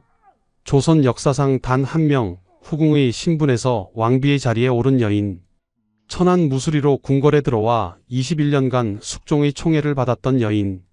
그리고 지금 이렇게 처참한 최후를 맞이하게 된 여인입니다. 이 여인의 이름은 장옥정. 후세 사람들은 그녀를 장희빈이라 부릅니다. 장옥정은 역관의 딸로 태어났습니다. 중인 신분이었지만 집안은 부유했고 어린 시절은 평범했습니다. 그러나 아버지가 세상을 떠난 후 궁녀가 되어 대궐에 들어갔고 그곳에서 운명적으로 숙종을 만나게 됩니다. 1680년 22세의 그녀는 20세의 젊은 왕 숙종의 눈에 들었습니다. 숙종실록에는 이렇게 기록되어 있습니다. 잠옷 얼굴이 아름다웠다. 조선 왕조실록에서 여인의 외모를 기록한 경우는 장옥정이 유일합니다. 그만큼 그녀의 미모는 출중했던 것입니다. 승은을 입은 장옥정은 숙종의 총애를 독차지했습니다. 하지만 숙종의 어머니 명성왕후가 그녀를 궁에서 쫓아냈고 장옥정은 민가로 나가 슬픈 시간을 보내야 했습니다. 그러나 4년 후 그녀는 다시 궁궐로 돌아왔습니다. 1688년 30세가 되던 해 장옥정은 숙종의 첫 아들 훗날 경종이 되는 왕자를 낳았습니다. 8년간 후사가 없던 숙종에게 이것은 천운이었습니다. 숙종은 기뻐하며 아들을 원자로 책봉했고 이듬해인 1689년 5월 장옥정을 왕비로 책봉합니다. 조선 역사상 전무후무한 일이었습니다. 후궁의 신분에서 왕비가 된 것입니다. 31세 장옥정은 인생의 가장 빛나는 순간을 맞이했습니다. 옥보를 받고 중전의 예복을 입고 궁궐의 주인이 되었습니다. 하지만 영광은 오래가지 못했습니다. 5년 후인 1694년 당쟁의 소용돌이 속에서 갑술한국이 일어났고 장옥정은 왕비의 자리에서 쫓겨났습니다. 폐위된 인현왕후가 복이 되고 장옥정은 다시 희빈으로 강등되었습니다. 숙종은 그녀의 옥보를 부수라는 명을 내렸습니다. 산산조각 나는 옥보를 보며 장희빈의 마음도 함께 부서졌습니다. 7년이 흘렀습니다. 1701년 8월 인현왕후가 갑작스럽게 세상을 떠났습니다. 35세의 젊은 나이였습니다. 그리고 곧 장희빈의 저주 의혹이 제기되었습니다. 취선당 서쪽에 신당을 차려놓고 인현왕후의 죽음을 기도했다는 것입니다. 무고의 옥이 시작되었고 국문이 진행되었습니다. 노론 대신들은 장희빈을 사형에 처해야 한다고 주장했습니다. 소론 대신들은 세자를 생각해 용서해야 한다고 간청했습니다. 숙종은 번민했습니다. 14세 아들 경종을 생각하면 마음이 아팠지만 전국을 안정시키기 위해서는 결단을 내려야 했습니다. 그리고 1701년 11월 9일 숙종은 마침내 사약을 내렸습니다. 취선당으로 다시 돌아가 봅니다. 장희빈은 사약잔을 들어 올립니다. 손이 떨립니다. 눈물이 뺨을 타고 흘러내립니다. 세자, 우리 세자. 그녀의 마지막 생각은 아들이었습니다. 14세 어린 아들 경종. 죄인의 어미를 둔 왕세자는 앞으로 어떤 삶을 살게 될까요? 장희빈은 그것이 너무나 두려웠습니다. 사약잔이 그녀의 입술에 닿았습니다. 쓰디쓴 액체가 목구멍을 타고 넘어갔습니다. 몇 분 후 장희빈은 취선당 마루 위에 쓰러졌습니다. 43년의 파란만장한 생이 그렇게 막을 내렸습니다. 천안 무수리에서 조선의 왕비까지 그리고 다시 사약을 받는 죄인까지 그녀의 인생은 조선 역사상 가장 극적인 상승과 몰락의 기록이었습니다. 그렇다면 장옥정은 어떻게 궁녀가 되었을까요? 어떻게 왕의 총애를 받았을까요? 그리고 왜 이렇게 비참한 최후를 맞이해야 했을까요? 이 이야기가 궁금하시다면 영상 끝까지 봐주세요. 구독과 좋아요는 큰 힘이 됩니다. 이제부터 43년 전 장옥정의 출생으로 돌아가 그녀의 인생을 처음부터 살펴보겠습니다. 43년 전 1659년 11월 3일 가을 한양의 한중인 집안에서 여자아이의 울음소리가 들려왔습니다. 역관 장형의 막내딸이 태어난 것입니다. 집안 사람들은 아기에게 옥정이라는 이름을 지어주었습니다. 옥처럼 맑고 아름다운 정조를 지니라는 뜻이었습니다. 장옥정이 태어난 집안은 인동장씨 가문으로 대대로 역관을 배출한 중인 가문이었습니다. 조선시대 역관은 비록 양반은 아니었지만 중국과의 외교를 담당하는 중요한 직책이었습니다. 특히 장옥정의 오촌 숙부인 장현은 당대 최고의 역관으로 청나라를 30차례나 오가며 국사를 도맡아 처리했던 인물이었습니다. 장현은 국중거부라 불릴 만큼 부를 축적했습니다. 역관들은 통역 능력으로 수입을 올렸고 해외 무역으로 막대한 재산을 모았습니다. 국가에서는 역관들에게 면세 혜택을 부여했기에 그들 중 일부는 어마어마한 부를 쌓을 수 있었습니다. 장현은 풍계가 종일품 숭록대부까지 올라갔고 효종이 청나라의 볼모로 잡혀갔을 때 함께 있었던 인연으로 왕실과도 깊은 관계를 맺고 있었습니다. 장옥정의 아버지 장형 역시 역관이었습니다. 비록 형인 장현만큼 출세하지는 못했지만 사역원의 봉사라는 종팔품 직책을 가지고 있었고 집안은 넉넉한 편이었습니다. 장옥정은 이남 이녀 중 막내로 태어나 귀여움을 받으며 자랐습니다. 어린 옥정은 총명했습니다. 글을 배우는 속도가 빨랐고 바느질에도 재주가 있었습니다. 하지만 무엇보다 사람들의 눈길을 끄는 것은 그녀의 외모였습니다. 큰 눈, 하얀 피부, 그리고 빼어난 이목구비. 어린 옥정을 본 사람들은 저 아이는 커서 큰 인물이 되겠구나라고 말하곤 했습니다. 장옥정의 어린 시절은 평화로웠습니다. 부유한 중인 집안의 막내딸로서 큰 걱정 없이 자랐습니다. 오빠들과 언니와 함께 놀고 어머니에게서 바느질을 배우고 아버지가 청나라에서 가져온 신기한 물건들을 구경하며 즐거운 나날을 보냈습니다. 하지만 행복한 시간은 오래가지 못했습니다. 1669년 1월 옥정이 11세가 되던 해 겨울 아버지 장형이 갑자기 세상을 떠났습니다. 47세에 이른 나이였습니다. 집안의 기둥이 무너지자 장씨 집안은 순식간에 어려워졌습니다. 어머니 윤씨는 막막했고 어린 자녀들은 앞길이 막막했습니다. 이때 손을 내민 사람이 숙부 장현이었습니다. 장현은 조카딸 옥정을 불쌍히 여겨 자신의 집으로 데려갔습니다. 11세 소녀 옥정은 아버지를 잃은 슬픔을 안고 숙부의 집에서 살게 되었습니다. 장현은 조카딸의 뛰어난 미모를 알아보았습니다. 그리고 곧 한 가지 계획을 세웠습니다. 옥정을 궁녀로 입궁시키는 것이었습니다. 조선시대 궁녀는 보통 어린 나이에 선발되었습니다. 지밀은 4, 5살, 친방과 수방은 67살, 그 밖의 처소는 12살 안팎에 선발되었기에 성인이 된 뒤에는 궁녀가 될 수 없었습니다. 장현에게는 정치적 의도가 있었습니다. 당시 조선은 서인과 남인의 당쟁이 치열했는데 장현은 남인 세력과 깊은 친분을 맺고 있었습니다. 효종의 동생 임평대군과 그 아들들, 그리고 남인의 영수 허적 등과 자주 동행하며 관계를 쌓아왔던 것입니다.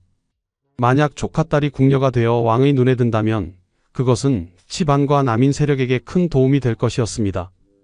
옥정이 정확히 언제 입궁했는지는 기록에 명확하지 않습니다. 하지만 옥산부원군 신도비에는 어린 나이에 간택되어 대궐에 들어가 성장한 뒤 비빈의 자리에 올라 원자를 길렀다고 기록되어 있고 숙종이 장옥정을 왕비로 책봉하며 내린 전지에도 머리를 따올릴 때부터 궁중에 들어와서라고 했습니다. 이를 통해 그녀가 매우 어린 나이에 궁녀가 되었음을 알 수 있습니다. 학자들은 옥정이 1664년 현종 5년 6세 때 역관 최우의 딸과 함께 입궁했거나 1666년 현종 7년 8세 때 입궁했을 것으로 추정합니다. 어린 옥정은 대왕 대비 장렬 왕후의 처소에 배속되었습니다. 장렬 왕후는 인조의 계비로 당시 조선 왕실의 최고 어른이었습니다.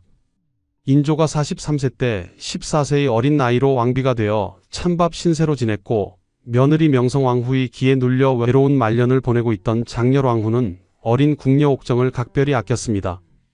옥정은 총명하고 눈치가 빨랐습니다.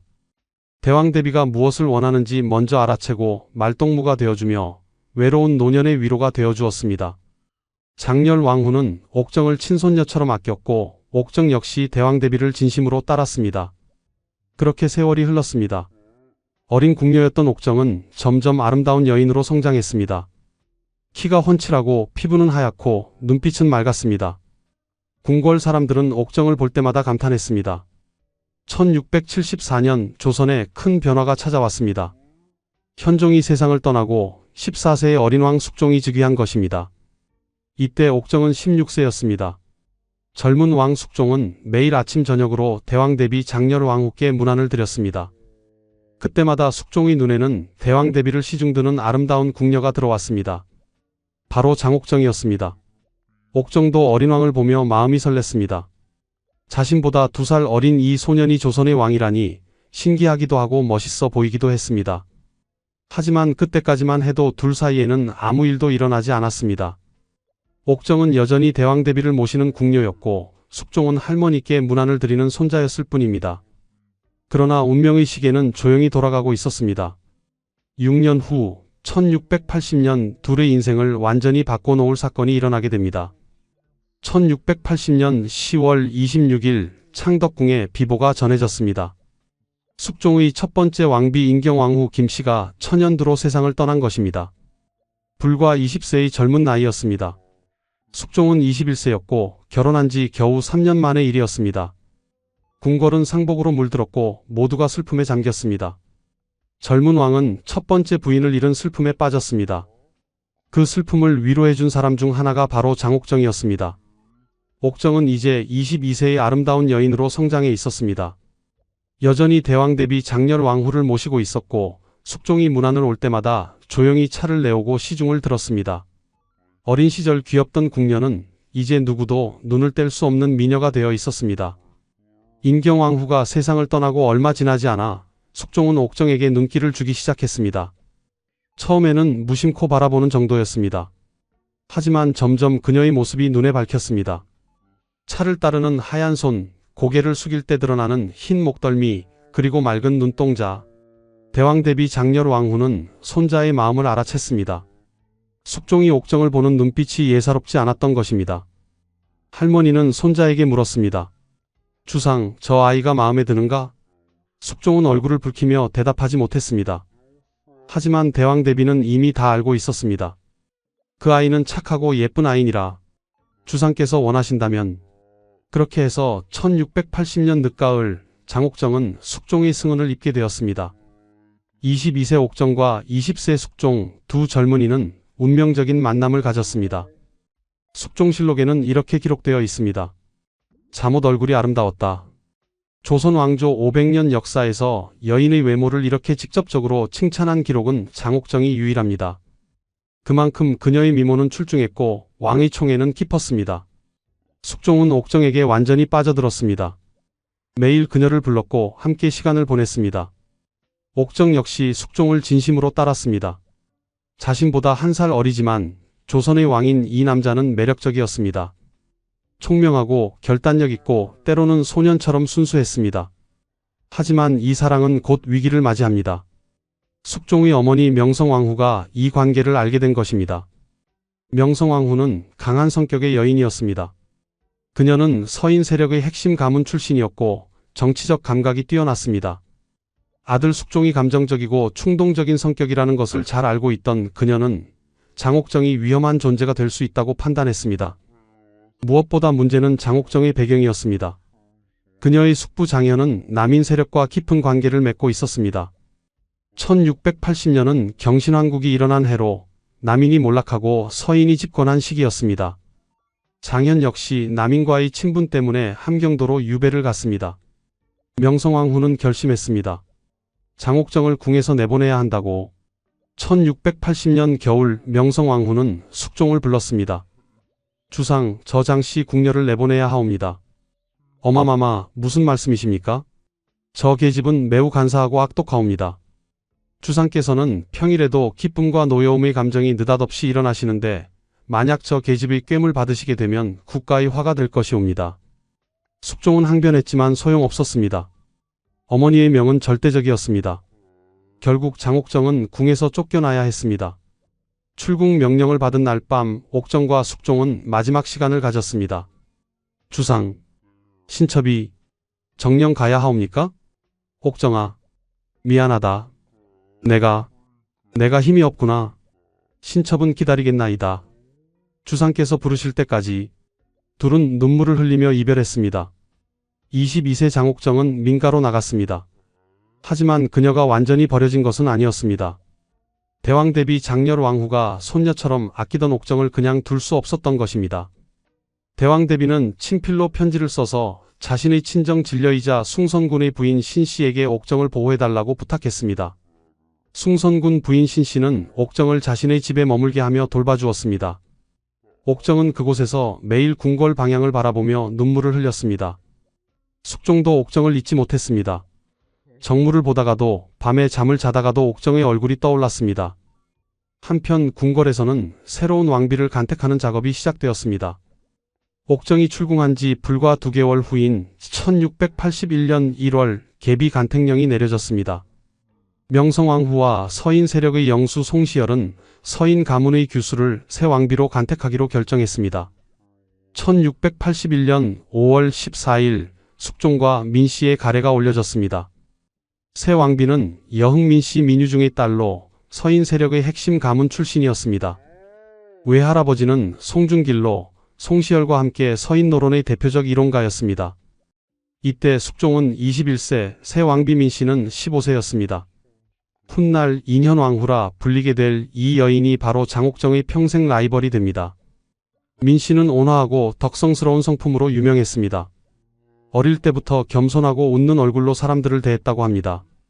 하지만 숙종의 마음속에는 여전히 장옥정이 자리 잡고 있었습니다. 3년이 흘렀습니다. 1684년 1월 명성왕후가 세상을 떠났습니다. 장옥정을 반대하던 가장 큰 장애물이 사라진 것입니다. 이때 놀라운 일이 벌어졌습니다. 인현왕후가 먼저 숙종에게 장옥정을 다시 궁에 들릴 것을 제안한 것입니다. 전하, 왕의 승은을 입은 궁녀를 민가에 방치하는 것은 왕실의 체면상 좋지 않사옵니다. 다시 궁으로 들이시는 것이 어떠하옵니까? 인현왕후는 왕실의 체면을 내세웠지만 실제로는 숙종의 마음을 이미 눈치채고 있었습니다. 차라리 자신이 먼저 제안하면 부부관계가 나아지지 않을까 하는 기대였을지도 모릅니다. 숙종은 기뻐하며 즉시 명을 내렸습니다. 4년 만에 장옥정이 다시 궁궐로 돌아온 것입니다. 이때 옥정은 26세였습니다. 재입궁한 옥정은 숙종의 총애를 다시 독차지했습니다. 1686년 28세의 옥정은 수곤으로 책봉되었습니다. 후궁으로서 공식적인 지위를 얻은 것입니다. 하지만 신하들의 반발은 거셌습니다. 1686년 한 신하가 상소를 올렸습니다. 국가의 재앙과 난리는 여인을 총애하는 데서 옵니다. 장녀를 내쫓아서 맑고 밝은 정치에 누를 끼치지 말게 하소서. 당시 조선에는 자연재해가 끊이지 않았습니다. 가뭄, 홍수, 질병이 계속되었고 신하들은 그 원인이 숙종이 장씨를 총애하여 국정을 소홀히 하기 때문이라고 주장했습니다. 숙종은 불같이 화를 내며 상소를 올린 신하에게 엄벌을 내렸습니다. 장옥정을 비난하는 상소가 올라올 때마다 숙종의 반응은 똑같았습니다. 그만큼 그의 총애는 깊었습니다. 1688년 10월 28일 드디어 운명의 날이 찾아왔습니다. 장옥정이 왕자를 낳은 것입니다. 훗날 경종이 되는 아들 균이었습니다. 이때 숙종은 28세, 장옥정은 30세였습니다. 숙종의 기쁨은 이루 말할 수 없었습니다. 인현왕후와 결혼한 지 8년이 되도록 후사가 없었는데 장옥정이 아들을 낳은 것입니다. 숙종은 며칠 동안 웃음이 끊이지 않았습니다. 하지만 인현왕후의 마음은 참담했습니다. 자신은 8년간 아무 소식이 없는데 후궁이 아들을 낳다니. 그녀의 절망은 깊었고 이는 곧 질투와 원망으로 변했습니다. 인현왕후는 한때 이렇게 말했습니다. 장씨 팔자에 본디 아들이 없으니 노고에도 공이 없을 것이다. 하지만 현실은 정반대였습니다. 그리고 이 말은 훗날 인현왕후 자신을 폐위시키는 빌미가 됩니다. 장옥정은 아들을 안고 미소 지었습니다.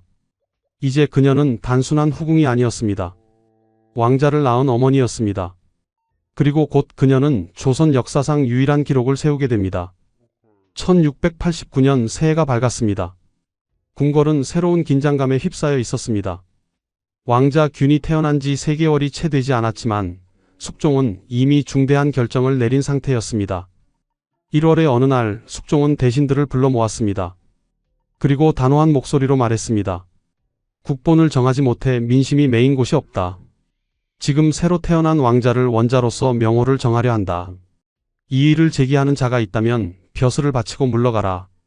대신들은 당황했습니다. 서인 대신들은 난색을 표하며 조심스럽게 간언했습니다.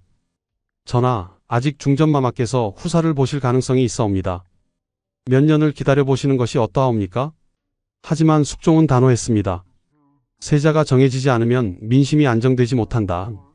더 이상 기다릴 수 없다. 숙종의 뜻은 확고했습니다. 대신들의 반대를 일축하고 왕자 균을 원자로 책봉했습니다. 그리고 장씨를 희빈으로 승격시켰습니다. 서인의 영수 송시열은 이 소식을 듣고 즉시 상소를 올렸습니다. 전하, 원자 책봉이 너무 성급한 조처였습니다. 명호를 환수하여 주시옵소서. 숙종은 송시열의 상소를 읽고 분노에 떨었습니다. 이미 결정된 일에 대해 이의를 제기하는 것은 왕권에 대한 도전이었습니다. 숙종은 즉시 명을 내렸습니다. 송시열을 삭탈관직하고 성문 밖으로 내치라. 남인 대신 이현기, 남치훈, 윤빈 등이 나서서 송시열의 상소를 논박했습니다. 그리고 더 강한 처벌을 요구했습니다. 송시열을 제주도로 유배 보내소서. 송시열은 제주도로 유배되었고 중노의 정읍으로 입예되었다가 그곳에서 사약을 받았습니다. 조선 유학의 태두라 불리던 송시열이 이렇게 비참하게 생을 마감한 것입니다. 이것이 바로 기사환국의 시작이었습니다. 원자 책봉 문제를 계기로 서인이 몰락하고 남인이 집권하게 된 것입니다. 서인의 영수들은 파직되거나 유배되었고 남인의 권대운, 김덕원 등이 요직에 등용되었습니다. 그리고 1689년 5월 더 놀라운 일이 벌어졌습니다. 숙종이 인현왕후를 폐위하고 장희빈을 왕비로 삼겠다고 선언한 것입니다. 조선 역사상 전무후무한 일이었습니다.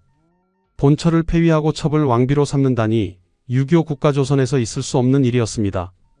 서인 대신 오두인, 박태보 등 80여 명이 상소를 올려 반대했습니다. 전하, 이는 삼강오륜에 어긋나는 일이옵니다. 장씨를 왕비로 삼으실 수 없사옵니다. 하지만 그들은 참혹한 형문을 받았습니다. 몽둥이질, 곤장, 유배. 반대하는 자들은 모두 엄벌에 처해졌습니다. 이후 전국은 완전히 남인의 세상이 되었습니다. 1689년 5월 드디어 그날이 왔습니다. 31세의 장옥정이 조선의 중전으로 책봉되는 날이었습니다. 화려한 예복을 입은 장옥정은 창덕궁 인정전으로 향했습니다. 궁녀들이 길을 안내하고 내관들이 절을 올렸습니다. 왕비 책봉식이 거행되었고 장옥정은 옥보를 받았습니다. 옥보는 왕실에서도 국왕과 왕세자 부부까지 단 4명에게만 허용되는 귀한 물건이었습니다. 그 옥보를 장옥정이 손에 쥐었습니다. 차가우면서도 묵직한 느낌. 그녀는 눈물을 참을 수 없었습니다. 6세 또는 8세의 궁녀로 들어와 20여 년. 천안 무수리로 시작해서 오늘 조선의 국모가 되었습니다. 이보다 더 극적인 상승이 있을까요? 한편 인현왕후는 폐위되어 서인의 신분으로 안국동 사저로 쫓겨났습니다. 23세의 젊은 나이에 왕비의 자리에서 내려와 민가로 나간 것입니다.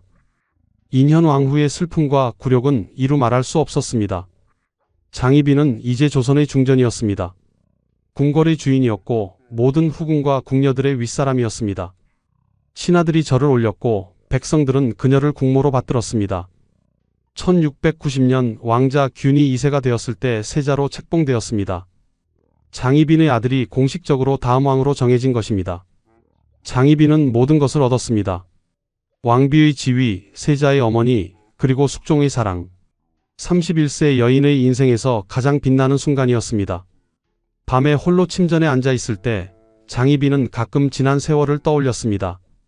11세 때 아버지를 잃고 숙부집에 갔던 어린 나이에 궁녀가 되어 대왕대비를 모시던 22세의 숙종을 처음 만났던 출궁당에 민가에서 눈물 흘리던 그 모든 고난이 결국 이 순간을 위한 것이었을까요?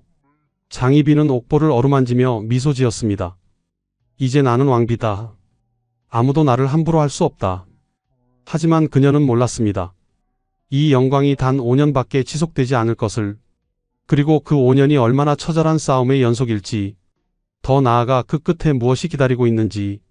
권력의 정점에 선 순간 운명의 통일기 바퀴는 이미 반대 방향으로 돌기 시작하고 있었습니다. 1689년부터 1694년까지 장희빈은 조선의 중전으로 5년을 보냈습니다. 하지만 그 5년은 결코 평온하지 않았습니다. 남인 정권이 들어서고 장희빈이 왕비가 되었지만 국정은 안정되지 않았습니다. 오히려 혼란이 가중되었습니다.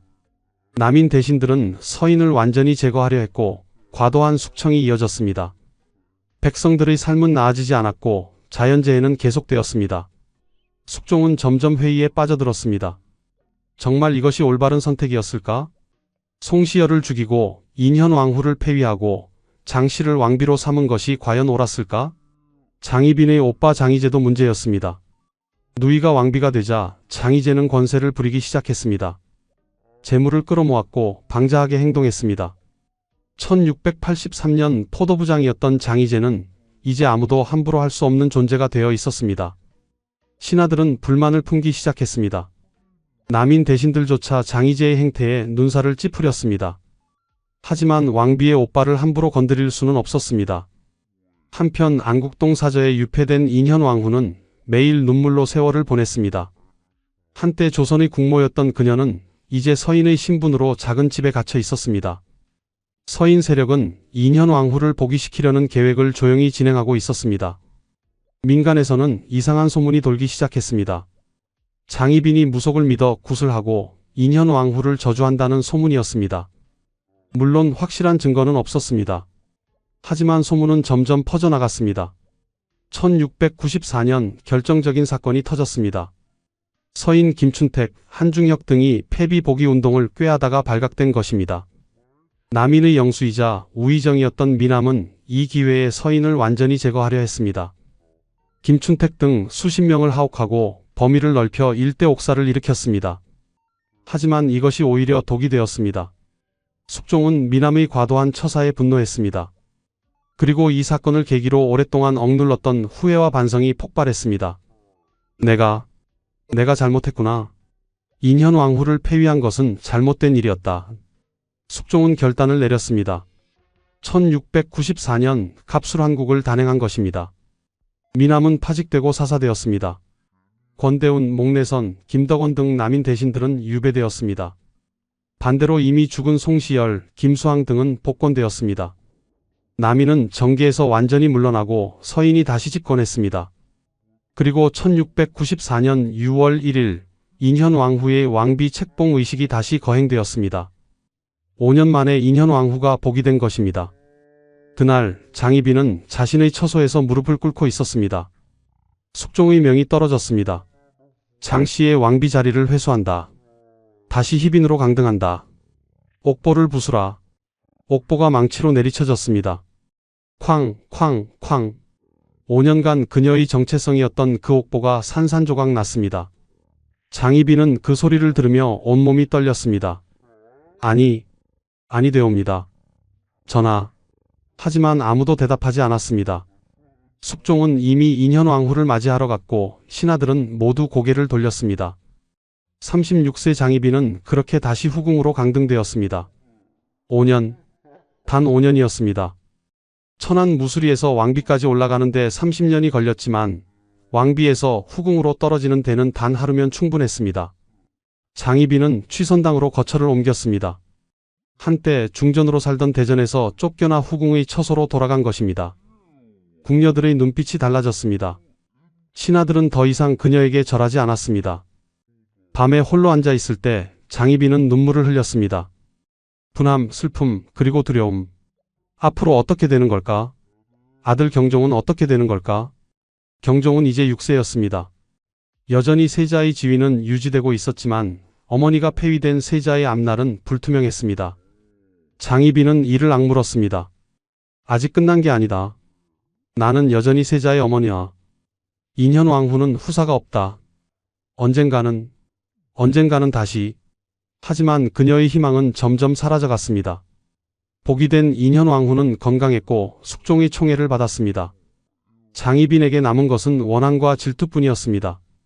그리고 그 원한은 곧 무서운 일을 저지르게 만들었습니다. 1694년부터 1701년까지 7년의 세월이 흘렀습니다. 그 7년간 장희빈은 취선당에서 침묵 속에 지냈습니다. 표면적으로는 조용했습니다. 하지만 그녀의 마음속에는 원한이 불타오르고 있었습니다. 복위된 인현 왕후는 다시 중전의 자리에 있었지만 편안하지 않았습니다. 장희빈이 여전히 궁궐 안에 있다는 것, 그리고 그녀의 아들 경종이 세자라는 것이 불안했습니다. 인현 왕후는 자주 병을 앓았습니다. 스트레스와 불안이 병을 키웠습니다. 그리고 이상한 일들이 계속 일어났습니다. 장희빈이 보낸 궁녀들이 인현 왕후의 침전을 왕래했습니다. 그들은 인현 왕후를 감시하고 불안하게 만들었습니다. 심지어 창문에 구멍을 뚫고 안을 엿보기까지 했습니다. 인현 왕후는 숙종에게 호소했습니다. 전하, 희빈에 속한 것들이 항상 신첩의 침전에 왕래하옵니다. 심지어 창에 구멍을 뚫고 안을 엿보는 짓을 하기까지 하옵니다. 지금 신첩의 병 증세가 지극히 이상한데 사람들이 모두 말하기를 반드시 귀신의 재앙이 있다고 하옵니다. 숙종은 조사를 명했지만 확실한 증거는 나오지 않았습니다. 장희빈은 조용히 자신의 처소에 있을 뿐이었습니다. 하지만 취선당 서쪽 깊은 곳에는 비밀이 있었습니다. 장희빈은 무녀를 불러 신당을 차려놓았습니다. 그곳에서 밤마다 구슬했습니다. 인현 왕후의 이름이 적힌 종이 지프로 만든 인형, 그리고 바늘. 인현왕후가 빨리 죽게 해주십시오. 장희빈은 인형의 바늘을 콕콕 찔렀습니다. 한 번, 두 번, 세 번. 그녀의 눈에는 광기가 서려 있었습니다. 권력을 잃은 여인의 집착은 무서웠습니다. 복수심과 질투, 그리고 아들을 지키고 싶은 모성이 뒤섞여 장희빈을 점점 더 깊은 어둠 속으로 밀어넣었습니다. 1701년 8월 드디어 그 순간이 왔습니다. 인현왕후가 창경궁 경춘전에서 세상을 떠난 것입니다. 35세의 젊은 나이였습니다. 복위한 지 7년 만이었고 숙종과의 사이에 후사는 없었습니다. 인현왕후의 죽음으로 궁궐은 상복에 휩싸였습니다. 하지만 곧 이상한 소문이 돌기 시작했습니다. 인현왕후 마마께서 장희빈의 저주로 돌아가셨다더라. 취선당에 신당이 있다더라. 소문은 점점 커져갔고 결국 숙종의 귀에까지 들어갔습니다. 숙종은 즉시 조사를 명했습니다. 조사단이 취선당 서쪽을 뒤졌습니다. 그리고 그곳에서 신당을 발견했습니다. 인현왕후의 이름이 적힌 종이, 집, 인형, 바늘, 그리고 온갖 주술 도구들이 나왔습니다. 이것이 무엇이냐? 숙종은 경악했습니다. 분노가 치솟았습니다. 장희빈을 즉시 국문하라는 명이 떨어졌습니다. 국문이 시작되었습니다. 장희빈은 부인했습니다. 신첩은 그런 일이 없사옵니다. 하지만 증거는 명확했고 무녀들의 증언도 쏟아졌습니다. 오빠 장희재가 보낸 편지도 발각되었습니다. 편지 속에는 인현왕후와 관련된 위험한 문구들이 있었습니다. 노론 대신들은 목소리를 높였습니다. 장희빈을 사형에 처해야 하옵니다. 중전을 저주한 죄는 용서할 수 없사옵니다. 소론 대신들은 반대했습니다. 전하, 세자를 생각하셔야 하옵니다. 어머니를 죽이면 세자는 죄인의 아들이 되옵니다. 관대한 처분을 내려주소서. 남구만, 최석정, 윤지환 등 소론 대신들이 간청했습니다. 하지만 노론의 압력은 거셌습니다. 숙종은 며칠간 고민했습니다. 14세 아들 경종을 생각하면 마음이 아팠습니다. 장희빈을 사형에 처하면 경종은 죄인의 아들이 됩니다. 세자의 지위가 흔들릴 수도 있습니다. 하지만 전국을 안정시키기 위해서는 결단을 내려야 했습니다. 인현왕후를 저주한 장희빈을 용서하면 왕권이 흔들립니다. 신하들의 신뢰를 잃습니다. 숙종은 마침내 결정을 내렸습니다. 1701년 11월 9일, 음력 10월 10일, 사약을 내리라는 명이 떨어졌습니다. 장희빈은 그 명을 듣고 무너졌습니다. 전하, 신첩이 무슨 죄를 지었사옵니까? 세자가 있지 않사옵니까? 하지만 숙종은 대답하지 않았습니다. 그는 이미 침전으로 돌아간 후였습니다. 장희빈은 취선당으로 끌려갔습니다. 그곳은 아이러니하게도 그녀가 신당을 차렸던 바로 그 장소였습니다. 인현왕후를 저주하던 그곳에서 이제 자신이 죽음을 맞이하게 된 것입니다. 운명의 수레바퀴는 돌고 돌아 원점으로 돌아왔습니다. 이제 우리는 이 이야기의 시작점으로 다시 돌아왔습니다. 1701년 11월 9일 저녁 취선당. 사약이 옵니다. 취선당 마루에 무릎 꿇은 장희빈 앞에 사약잔이 놓였습니다. 43세, 한때 조선의 중전이었던 여인의 마지막 순간이었습니다. 궁녀가 떨리는 손으로 검은 칠기에 담긴 사약잔을 받쳐들었습니다. 독특한 냄새가 취선당 전각에 퍼져나갔습니다. 시간이 천천히 흐르는 것 같았습니다. 장희빈의 눈에는 눈물이 가득했습니다. 43년의 인생이 주마등처럼 스쳐 지나갔습니다.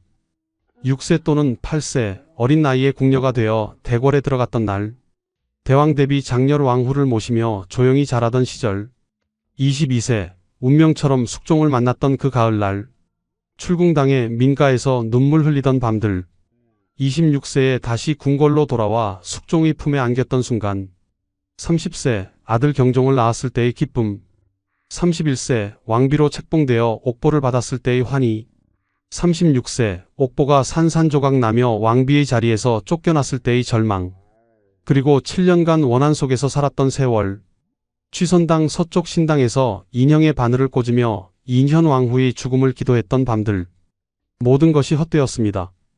권력도 지위도 복수도 이제 남은 것은 죽음뿐이었습니다. 장희빈은 고개를 들어 하늘을 바라보았습니다. 가을 하늘은 맑았고 별이 빛나고 있었습니다. 세자, 우리 세자. 그녀의 마지막 생각은 아들이었습니다. 14세 어린 경종. 이제 어머니를 잃은 아들은 어떻게 살아갈까요? 죄인의 아들로 낙인 찍힌 세자는 왕위에 무사히 오를 수 있을까요? 장희빈은 가슴이 찢어지는 것 같았습니다. 자신이 저지른 일들, 그 모든 것이 결국 아들에게 화가 될 것입니다. 만약 자신이 조금만 더 참았더라면, 인현왕후를 저주하지 않았더라면 아들의 앞길이 이렇게 험난하지는 않았을 것입니다. 후회가 밀려왔습니다. 하지만 이미 늦었습니다. 내관이 조용히 말했습니다. 옥정 나인, 이제 시간이 되었습니다.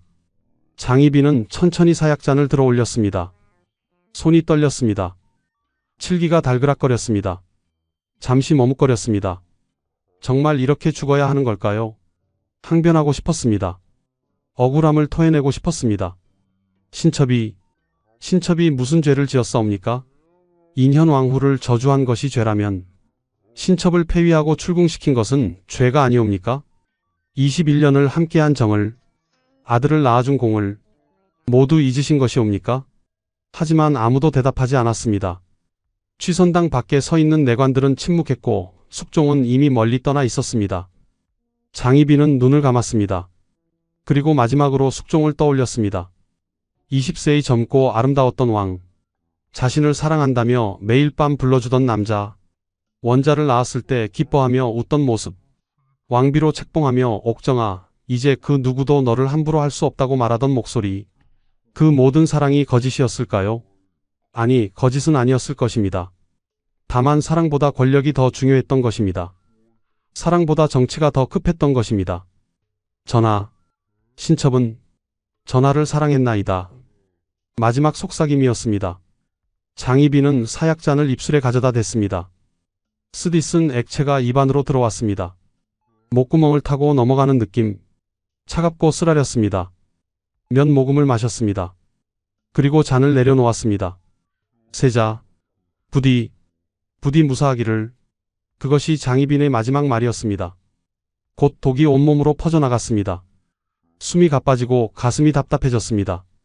온몸의 경련이 일었고 시야가 흐려졌습니다. 장희빈은 마루 위에 쓰러졌습니다. 궁녀들이 달려와 그녀를 부축했지만 이미 의식이 흐릿했습니다. 어마마마, 어마마마. 어디선가 아들의 목소리가 들리는 것 같았습니다. 아니, 환청이었을까요? 14세 경종은 다른 곳에 있었고 어머니의 마지막을 볼 수 없었습니다. 장희빈의 눈에서 마지막 눈물 한 방울이 흘러내렸습니다.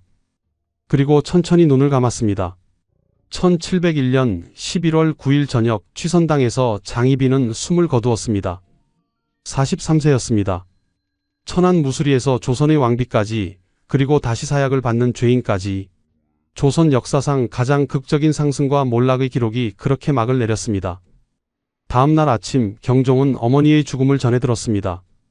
14세 소녀는 무릎을 꿇고 통곡했습니다. 어머니, 어머니. 하지만 어머니는 이미 돌아가셨고 경종은 이제 죄인의 아들이 되었습니다. 숙종은 침전에 홀로 앉아 있었습니다. 장희빈의 죽음을 명령한 것은 자신이었습니다. 하지만 마음 한편에는 묘한 감정이 남아 있었습니다. 21년간 함께했던 여인, 자신의 첫 아들을 낳아준 여인, 한때는 진심으로 사랑했던 여인, 그 여인을 자신의 손으로 죽였습니다. 숙종은 창밖을 바라보며 중얼거렸습니다. 옥정아, 미안하다. 하지만 이럴 수밖에 없었다. 권력은 때때로 사랑보다 무겁습니다. 왕은 때때로 남자이기 전에 정치가여야 합니다. 장희빈의 시신은 성비원 씨의 예로 상례가 올려졌습니다. 성비원 씨는 태조의 비였는데 왕비는 아니었지만 예우를 받았던 인물입니다. 장희빈도 비슷한 예우를 받았습니다. 왕비는 아니지만 세자의 어머니라는 이유로 일정한 예우가 주어진 것입니다. 묘소는 경기도 양주 인장리에 마련되었습니다. 그리고 18년 후인 1719년 숙종 45년 장희빈의 육순이 되는 해에 광주 진해촌으로 이장되었습니다. 이후 1969년 토지 사업으로 인해 서울은 경내로 다시 옮겨졌습니다. 장희빈의 삶은 그렇게 끝났습니다. 하지만 그녀의 이야기는 계속됩니다. 아들 경종의 삶으로, 그리고 역사의 기록으로 1701년 11월 9일 이후 조선의 역사는 계속 흘러갔습니다. 장희빈은 사라졌지만 그녀가 남긴 파장은 컸습니다. 무고의 옥으로 장희빈만 죽은 것이 아니었습니다. 그녀의 오빠 장희재도 처형되었고 관련된 무녀들과 그 가족들도 화를 입었습니다. 장씨 집안은 완전히 몰락했습니다. 장희빈에게 관대한 태도를 취했던 소론 대신 남구만, 최석정, 유상훈 등도 정치적으로 몰락했습니다. 대신 노론이 다시 득세했습니다. 가장 큰 피해자는 경종이었습니다. 14세 소녀는 하루아침에 죄인의 아들이 되었습니다. 어머니가 선왕의 계비를 저주하여 사약을 받았으니 그 아들인 자신도 죄인이 아닐까요? 경종의 세자 지위는 유지되었지만 불안했습니다. 노론 대신들은 은근히 경종을 견제했고 왕세자 교체를 논의하기도 했습니다. 1701년 12월 경종에게 더 큰 위협이 찾아왔습니다. 숙종의 후궁 숙빈 최씨가 왕자를 출산한 것입니다. 훗날 영조가 되는 연인군이었습니다. 연인군의 탄생은 경종에게 재앙이었습니다. 단순히 배다른 형제가 아니었습니다. 세간에서는 숙빈 최씨가 장희빈의 무고 사건을 숙종에게 고해 바친 장본인이라는 소문이 돌았습니다. 즉 자신의 어머니를 죽음으로 몰아넣은 여인의 아들이 바로 연인군이라는 것입니다. 경종은 어머니를 잃은 슬픔, 죄인의 아들이라는 낙인, 그리고 배다른 동생의 위협 속에서 불안한 청소년기를 보냈습니다. 잦은 병치레에 시달렸고 정신적 장애를 얻었다는 추측도 있습니다.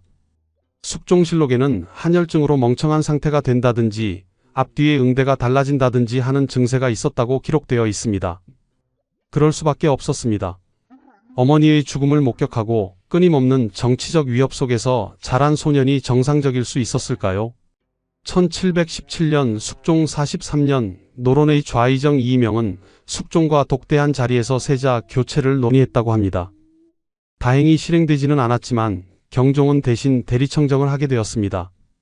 1720년 숙종이 세상을 떠났습니다. 32세의 경종이 왕위에 올랐습니다. 장희빈의 아들이 마침내 조선의 왕이 된 것입니다. 경종은 즉위 후 어머니 장희빈을 옥산부대빈으로 추증했습니다. 1722년 경종 2년 새로 만들어진 자귀인 부대빈을 적용한 것입니다. 비록 왕비로 복권되지는 못했지만 일정한 예우를 받게 되었습니다. 하지만 경종의 재위기간은 길지 않았습니다. 노론과 소론의 당쟁 속에서 고통받던 경종은 1724년 재위 4년 만에 세상을 떠났습니다. 36세의 젊은 나이였습니다. 경종의 죽음에는 독살설이 따라다닙니다. 경종이 왕세 제궁영조에서 보내온 게장으로 수라를 들고 나서 생감을 먹었는데 그날 밤부터 갑자기 증상이 나빠져 5일 후 사망했다는 것입니다. 이 때문에 영조가 형 경종을 독살했다는 주장이 널리 유포되었습니다. 진실은 알 수 없습니다.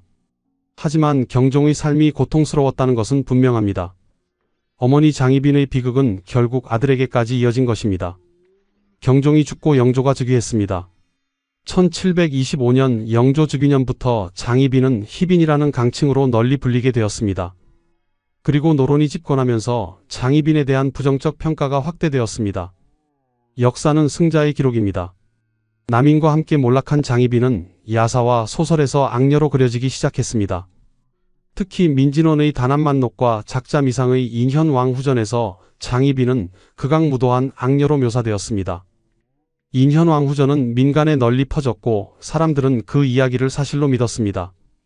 20세기 들어 이 이야기는 영화와 드라마로 만들어졌고 장희빈은 한국인에게 악녀의 대명사가 되었습니다. 1961년 정창화 감독의 영화 장희빈은 선풍적인 인기를 끌었습니다. 1970년대 MBC 드라마, 1995년 SBS 드라마, 2002년 KBS 드라마 등 수많은 작품이 장희빈을 다루었습니다. 대부분의 작품에서 장희빈은 권모술수를 부리고 인현왕후를 괴롭히고 결국 사약을 받는 악녀로 그려졌습니다. 하지만 숙종실록과 승정원 일기가 공개되면서 사람들은 깨닫기 시작했습니다. 장희빈은 단순한 악녀가 아니었다는 것을, 그녀는 권력과 당쟁의 희생양이었다는 것을 생각해 보십시오. 22세 어린 나이에 왕의 사랑을 받은 것이 죄입니까? 아들을 낳고 왕비가 된 것이 죄입니까? 폐위되어 원한을 품은 것이 그렇게 나쁜 일입니까?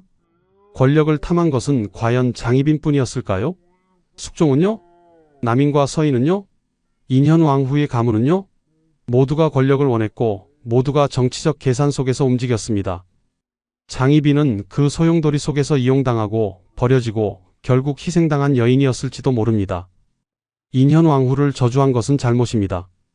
하지만 그것이 사형을 받을 만큼 큰 죄였을까요?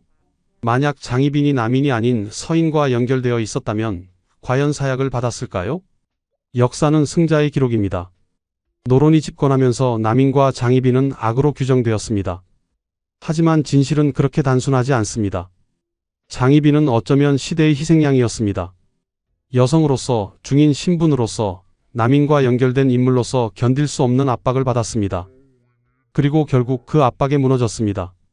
취선당은 지금도 창경궁에 남아 있습니다. 서울 종로구 와룡동 창경궁 안. 그곳에서 300년 전 한 여인이 사약을 받고 죽었습니다. 지금 취선당을 찾는 관광객들은 그 이야기를 알고 있습니다. 어떤 이들은 장희빈을 악녀라고 말하고 어떤 이들은 불쌍한 여인이라고 말합니다. 정답은 없습니다. 다만 우리는 그녀의 삶에서 교훈을 얻을 수 있습니다. 권력은 영원하지 않습니다. 한때 조선의 중전이었던 여인이 5년 만에 폐위되고 7년 후 사약을 받았습니다. 사랑도 영원하지 않습니다. 21년간 총애받던 여인이 정치적 필요에 의해 버려졌습니다. 하지만 모성은 영원합니다. 장희빈의 마지막 말은 세자, 부디, 무사하기를 이었습니다. 죽음 앞에서도 그녀가 생각한 것은 아들이었습니다. 어쩌면 장희빈은 시대를 잘못 만난 여인이었을지도 모릅니다. 만약 그녀가 조선이 아닌 다른 시대, 다른 나라에서 태어났다면 그렇게 비참한 최후를 맞이하지는 않았을 것입니다. 하지만 역사의 가정은 없습니다. 장희빈은 조선시대에 태어났고 궁녀가 되었고 왕의 사랑을 받았고 왕비가 되었고 폐위되었고 사약을 받았습니다. 그것이 그녀의 운명이었습니다. 지금까지 조선 유일 후궁 출신 왕비 장옥정의 이야기였습니다. 천안 무수리에서 24년간 숙종의 총애를 받았으나 결국 사약을 받은 여인의 43년 인생이었습니다. 권력과 사랑, 질투와 복수, 영광과 몰락. 그녀의 삶은 우리에게 많은 것을 생각하게 합니다. 역사를 배우는 이유는 과거를 반성하고 현재를 성찰하기 위함입니다. 장희빈의 삶을 통해 우리는 권력의 무상함, 사랑의 한계, 그리고 정치의 잔인함을 배웁니다. 이 이야기가 여러분께 작은 깨달음이 되길 바랍니다. 구독과 좋아요 부탁드립니다. 여러분의 관심이 더 좋은 콘텐츠를 만드는 힘이 됩니다. 다음에도 흥미로운 역사 이야기로 찾아뵙겠습니다. 감사합니다.